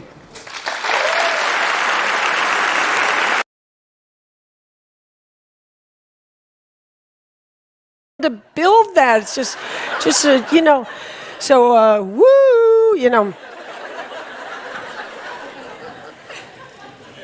And then we kind of have a cardinal rule that I'm never told really how far it is, because we don't know how far it is. What's going to happen to you between this point?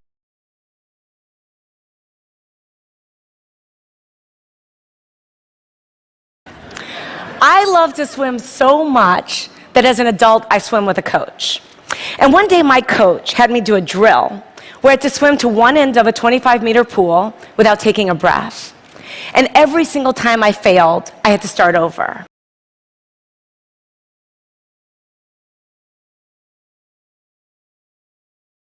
Shoulder into mine and say, Pilar, why does this feel so good? I'd say, I don't know. And she always had a facetious answer for her facetious question, but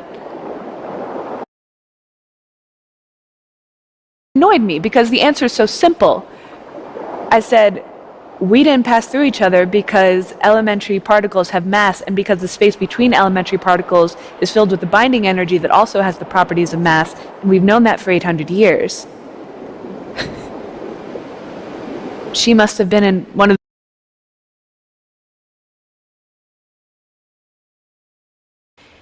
They were so weak from the treatment I had given them. But at the time, in those front lines on the war on cancer, we had few tools. And the tools we did have couldn't differentiate between the cancer.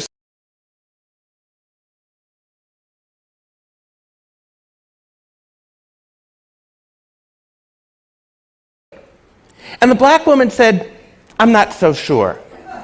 Let me ask you a question. So the black woman says to the white woman, when you wake up in the morning and you look in the mirror, what do you see? And the white woman,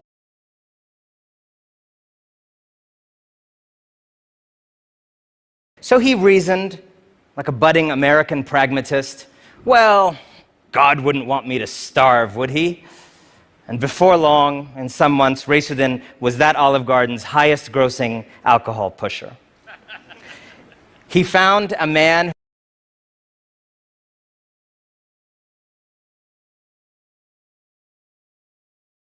So you have to find rocks of the right age, depending on what your interests are. If you want to find trilobites, you have to find the really, really old rocks of the Paleozoic, rocks between 500 million and 250 million years old. Now, if you want to find dinosaurs,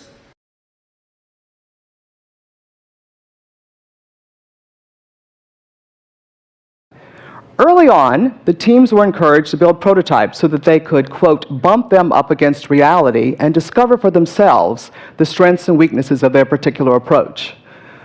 When Build It From Scratch shared their prototype with the group whose beepers would have to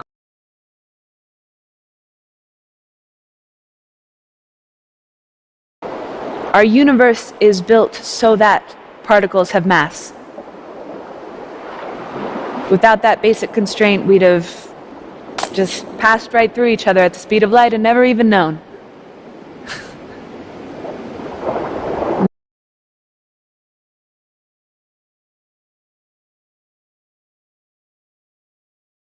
So much so that today we're harnessing all those tools, big data, consumer monitoring, gene sequencing, and more, to tackle a broad variety of diseases.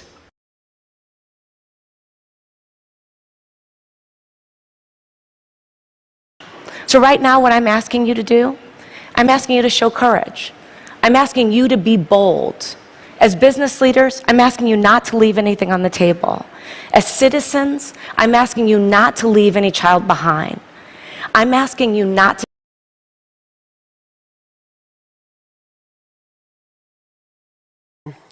So here we go, and I somehow without a decision went into no counting of strokes and no singing and no quoting Stephen Hawking and the, parameters of the universe. I just went into thinking about this dream and why.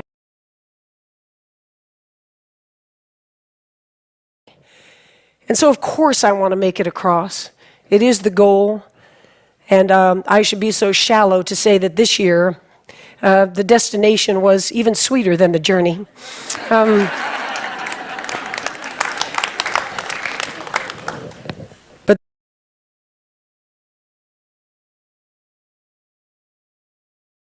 very important so that the next generation really understands that this progress will help them because they're expecting us to be great role models. Now, I told you my mother, she was ruthlessly realistic. She was an unbelievable role model. She was the kind of person who got to be the way she was.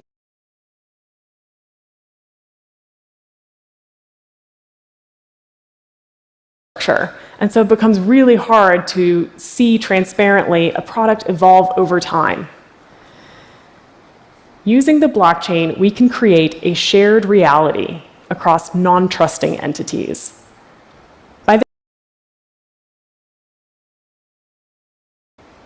So I've talked about how blockchains can lower our uncertainties about identity and how they change what we mean about transparency in long distances and complex trades, like in a supply chain.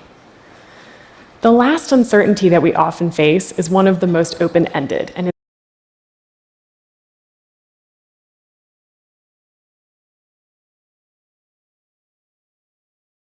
gateways that doom so many young American men.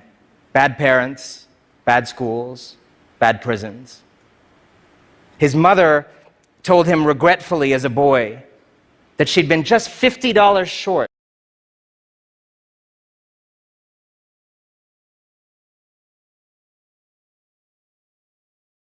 So I had an idea. I called a friend who was in New York at one of the most successful media companies in the world, and she said, why don't we host an editorial board lunch for Harold? You come with him. Harold and I arrive in New York. We are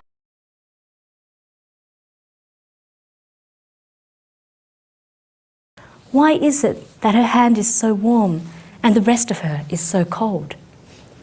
Because you have been holding it since this morning, he said.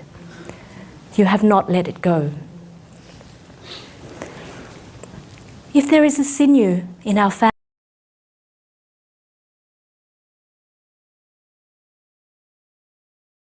So I've been asking myself, why should we limit this smarter, more precise, better way to tackle diseases to the rich world? Now, don't misunderstand me. I'm not talking about bringing expensive medicine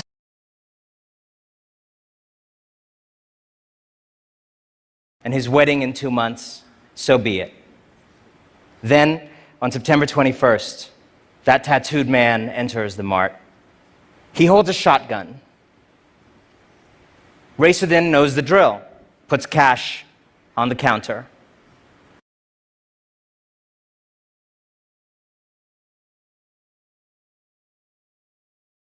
So find those three things. Rocks of the right age, that are sedimentary rocks, in a desert, and get yourself on the ground, and you literally walk until you see a bone sticking out of the rock. So here's a picture that I took in southern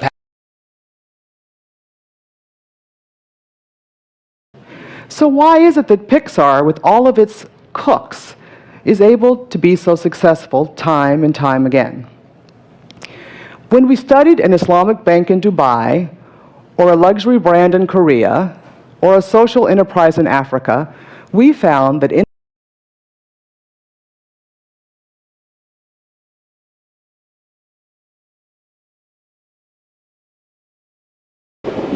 So with these 12 minutes, I'm going to tell you about my greatest discovery. For my whole life, my obsession has been eternal.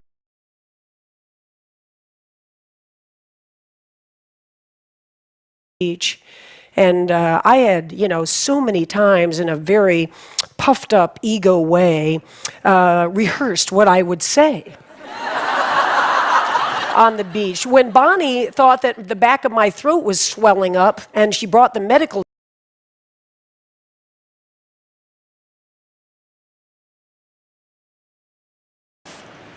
So I think it's time for us to be comfortable with the uncomfortable conversation about race. Black, white, Asian, Hispanic, male, female, all of us. If we truly believe in equal rights and equal opportunity in America, I don't hear a thing. I've got goggles and I'm turning my head 50 times a minute. I'm singing, imagine there's no heaven. Do-do-do-do-do. It's easy if you try. Do-do-do-do-do. And I could sing that song 1,000 times in a row.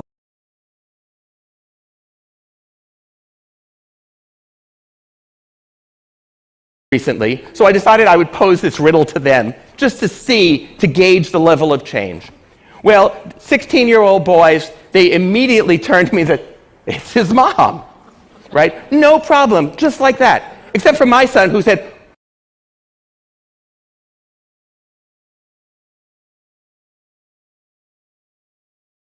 So I don't think it is accidental that many of you did not recognize Ed. Because Ed, like Vineet, understands that our role as leaders is to set the stage, not perform on it. So if we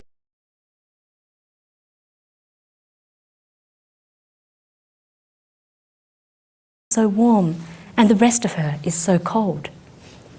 Because you have been holding it since this morning, he said. You have not let it go. If there is a sinew in our family, it runs.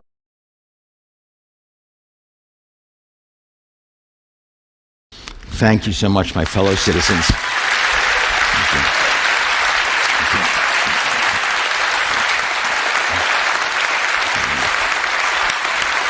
Thank you.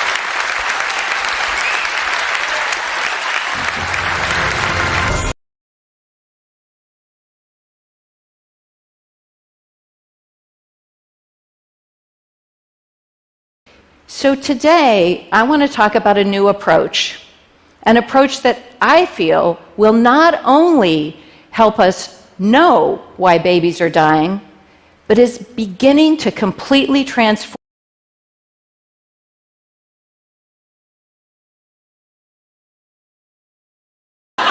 so let me be very clear. White men in Europe and the United States are the beneficiaries of the single greatest affirmative action program in the history of the world. It is called the history of the world.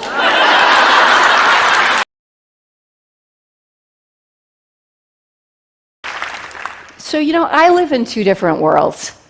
One world populated by scientists, and another world populated by public health professionals.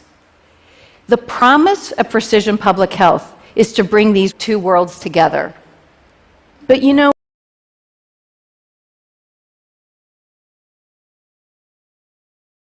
sounds would be essential in enabling him to do so. At the time, all weapons were made by hand to different specifications, so if an archer ran out of arrows during a battle, they wouldn't necessarily be able to fire another archer's.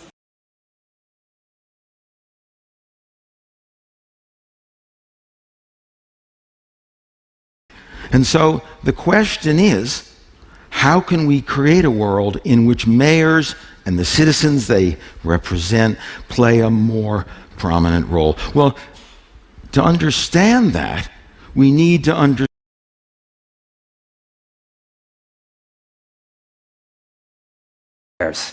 So can you imagine a big bull, 65-ton dreadnoughtus in the breeding season, defending a territory?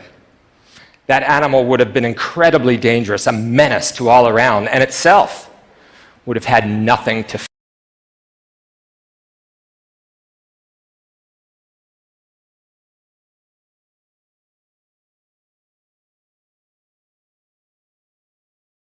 So I spoke out on youth unemployment and education and the neglect of the marginalized and disenfranchised.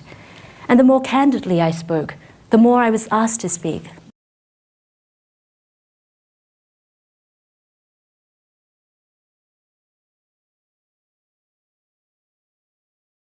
going to go green, we're going to put solar on our roof, and it's going to cost so much. The cost of that has been dropping dramatically, 70, 80% reduction in cost of using solar power in the last 5 years.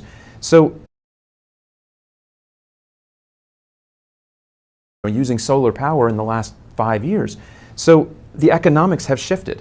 This is now very good for business. Almost all of the agenda of the big pivot is good for business in the long term, in the medium term, and very often in the short term. So there isn't this trade-off. This is the path to growth.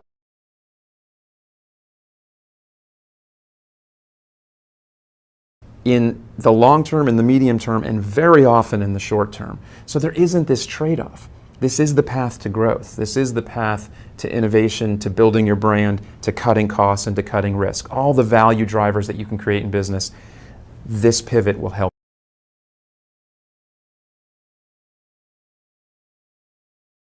Very good for a long time. So there's a sense that green was somehow not good for business. It wasn't out of nowhere.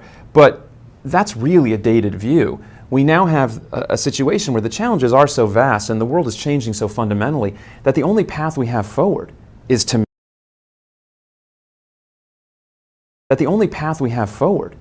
manage these issues. That's the point of the big pivot, so that we will find a profitable path to do it, and we have so many options now. There's a whole category of things that companies do that save money very quickly, all things that fall under kind of the banner of eco-efficiency or energy efficiency or using less.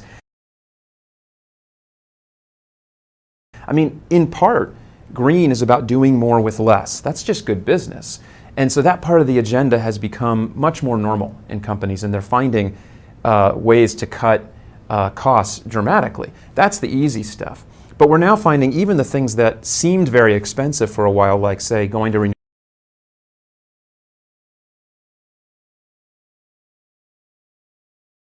So why is that a radical move? It was at that time a question, how come that we have, the important men of science? Are they really superior because they have bigger brains? So Alice Lee for you is so today you describe her as a very good working scientist. She'd be a fellow of the Royal Society probably today, but not this kind of Einstein or a Newton. She's absolutely not. So I believe that it's really still a very, very new science, barely more than 100 years old. We're really at the threshold of something that's a new age of a new kind of science. If we go back right to the start, because you've chosen Alice Lee. Alice Lee is not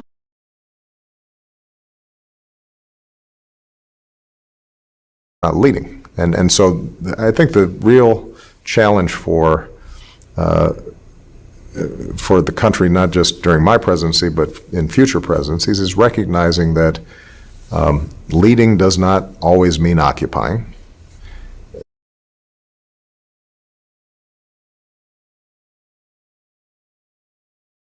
Anticipating this, so this has been this huge tumultuous change and shift, and so we've had to adapt,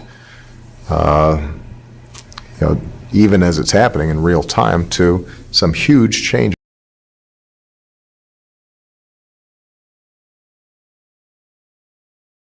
Weird and not upsetting, but challenging in a way. So I think it's good to constantly be shifting environments and not just kind of get in this rut of okay, this is my safe zone. I know that people are going to need to hear this filter sweep at this moment, and that's going to hit. It's good to challenge.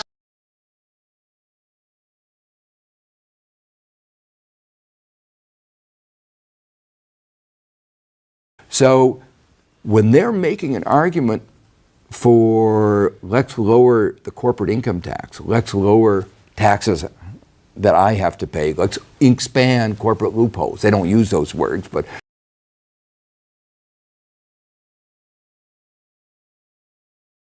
that's right.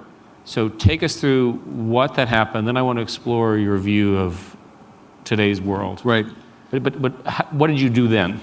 So that was... Maybe you were sort of practiced with these terrible crises. No, people have said, going through 9/11, which... So So I think it's partly personal, and I think it's also partly cultural. I think that the landscape has changed from when I started, from when movement came out to today. I feel like people's have shifted their perspective. People are more open to things. I feel like, genres are more smashed together. I feel like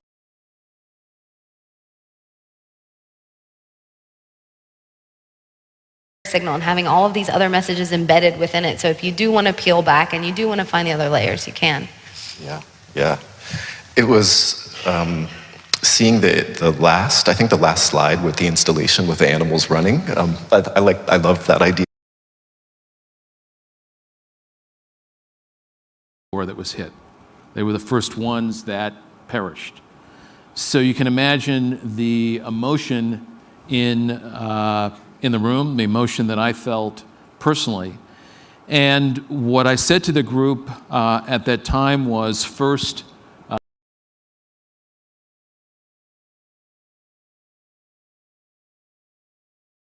second, and I've actually used this, by the way. It's actually quite good. That's right. So we're clear. Second is, which for you, Eric, is not a big issue, but if you travel commercially, I had to get that in. Let's not go into that. That's right.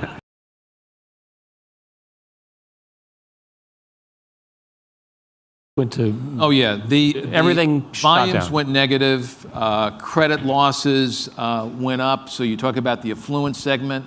Well, there were a lot of people in Florida and California, very wealthy people who had no credit problems. Formerly affluent. That's right. Who had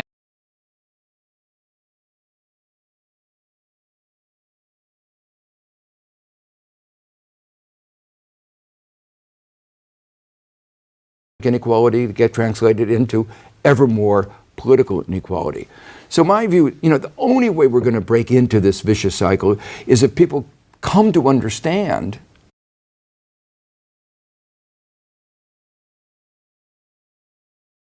and so the reality is that what I focused on, and I think this is important from a leadership standpoint, is I came up with a mantra for the company almost immediately that day. Pretty straightforward. These are the personalized service that we provide. So one is you have your personal concierge, your travel rep, who is trained to follow what all your personal needs are. Second, and I've actually used this, by the way. It's actually quite good. That's right. So we're clear. Second is, which for you, Eric, is not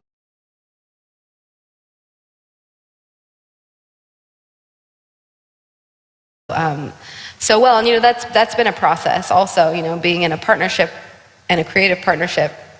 That's why it was really important for me to do movement by myself and not, this is my thing, especially as a woman producer, people.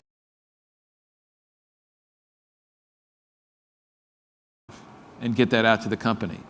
So the first thing that we decided literally in a matter of days is that we were going to have to go out and take deposits. Here's where the experts came back in and they said, look, you used to be a full-fledged, diversified financial services company. So thank you so much. Thank you.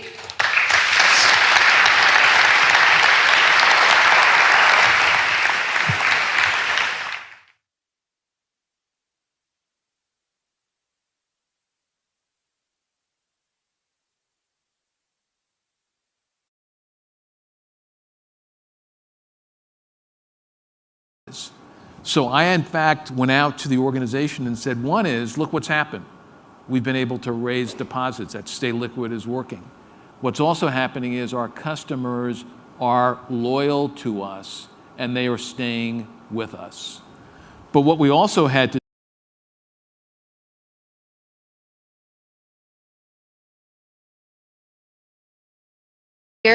So Richie Houghton did like a guest DJ set at the end of the night, unannounced, which was actually really cool on the smaller stage. After listening to the production technique throughout the day,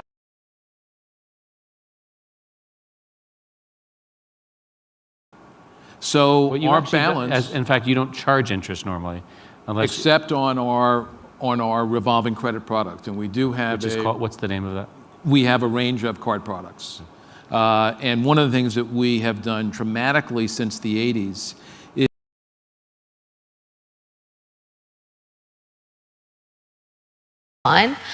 so I find that kind of stuff really inspiring, and I love it when artists are like, you know, really kind of awake and aware and interested in kind of having some sort of agency in where the conversation is going. And I feel like, sorry, just on top of that, I feel like that takes a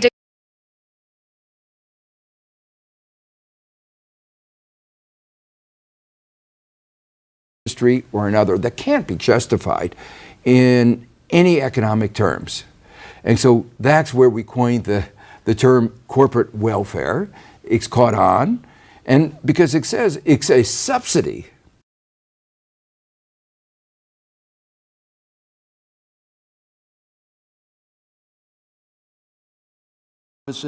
But offers where we're bringing together merchants and the end user customer.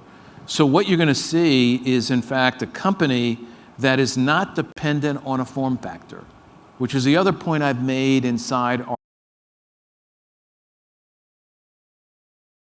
use their lobbyists to make sure that the law gives them the scope to avoid taxes. So this argument, oh, we're only doing what the law allows, is disingenuous. The fact is, they created, their lobbyists, their lobbying, helped create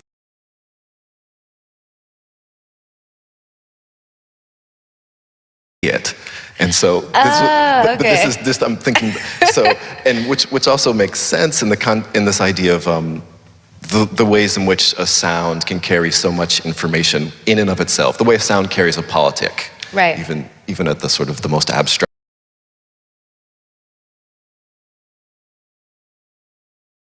is through the tax system. So for instance, if you give special tax provisions for oil companies, so they don't pay the full share of taxes that they ought to be paying, that's a welfare benefit. Lots of other provisions in our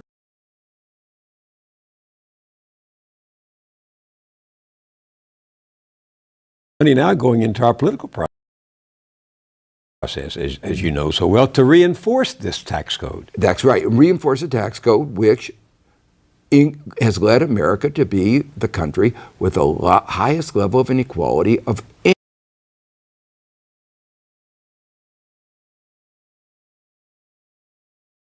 Past that we have, so things from the past will filter in and be there, but how can we discuss what's happening today with the sound palette that is from today? And that's really challenging, and I think I fail at that a lot of times, and I think sometimes I alienate people, or so there's all of these different ways that our relationships are mediated, and they create new emotions, and I feel like those new emotions need new sounds to go with them. I don't like the idea of kind of like everything being drenched with like a sun-kissed 70s California nostalgia. Even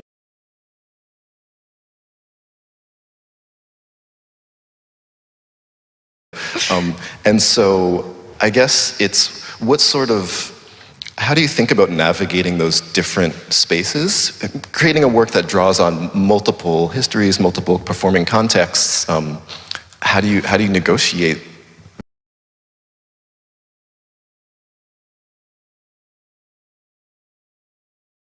Invest in the business. And so we, in fact, did invest in the business, and that gave people a level of confidence that we were going to get. And the firm has done spectacularly since then. So I think we are the only firm, and I said I look at us more as a services company than a financial.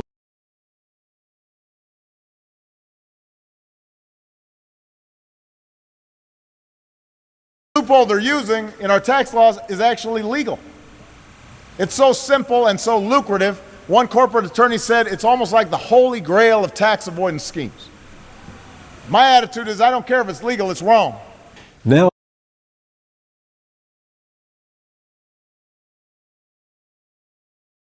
by saying, so this is my Centurion card, which I'm very proud to have.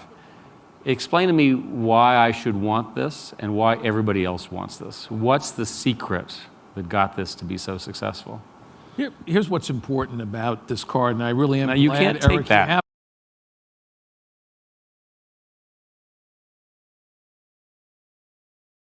So I've worked with a lot of amazing promoters who know that, like, I also have aspects of my set that are totally euphoric, and it's kind of even going in a more kind of euphoric direction as I've expanded to include Matt and Colin in the band.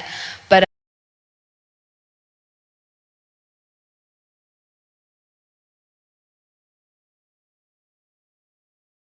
salary.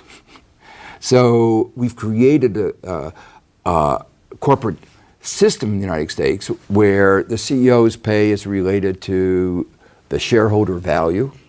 The shareholder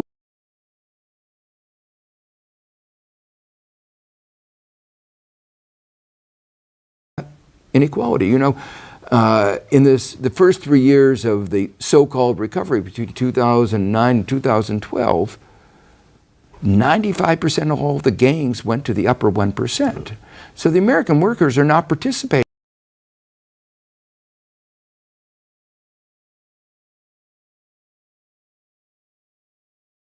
Impacted, and so we set up that process. The third thing that I said to my team and my leadership team, which everyone knows is a quote that I really try to follow every day.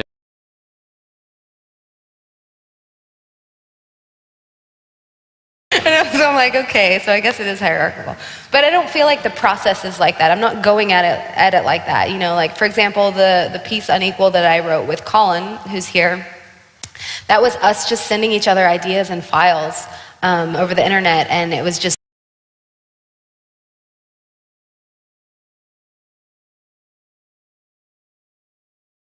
prepaid cards and on checking accounts, they are substantial. So we, in fact, announced a product last week that I'm very excited about with Walmart, and it's called Bluebird. And it's a product that is off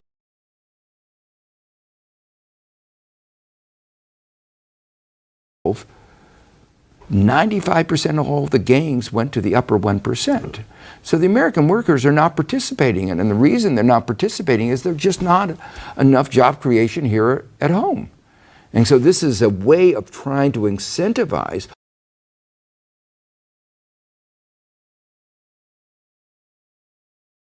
so, like, maybe, like, don't put me in that slot. But I think audiences have, like, I don't know if this is just, I don't know if, like, my booking agent and the promoters are getting better at slotting me, or if audiences are evolving, but I feel like it's become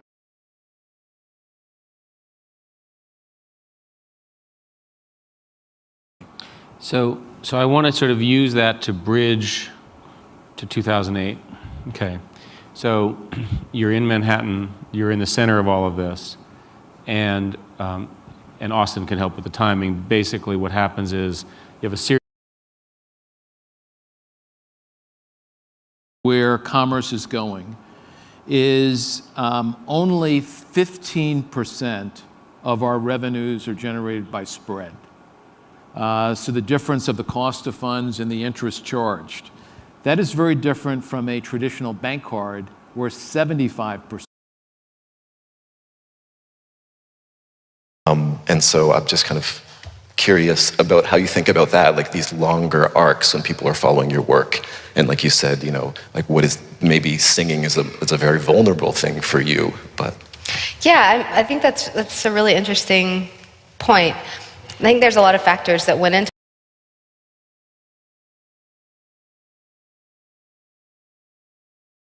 world. And so to me that links into this idea of the laptop being this very intimate instrument. You know, it's like we are cyborg, like, you know, the Donna Haraway you're referencing, and there is no escape from the wires and the signals that are permeating us.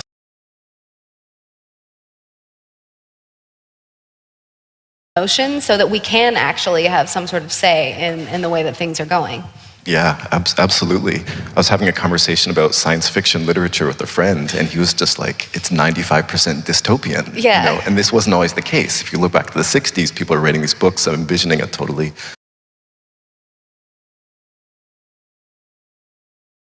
So yeah, I feel lucky to be able to work with the people that I work with. And of course, I have to let go sometimes and be like, I'm not going to micromanage this. You know, there are decisions that were made where if it was all up to me, I would have been like, no. But then I kind of, you know, did this like, like, okay, I'm going to let it go. And then in the end, I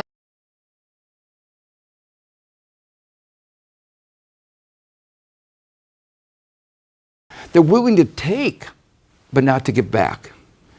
So there's really a whole set of problems concerning ethics, equity, fairness, resource allocations. What they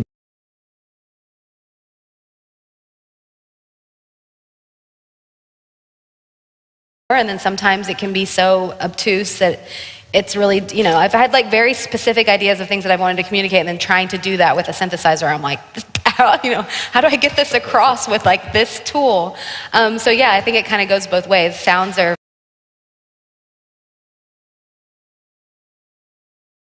so I was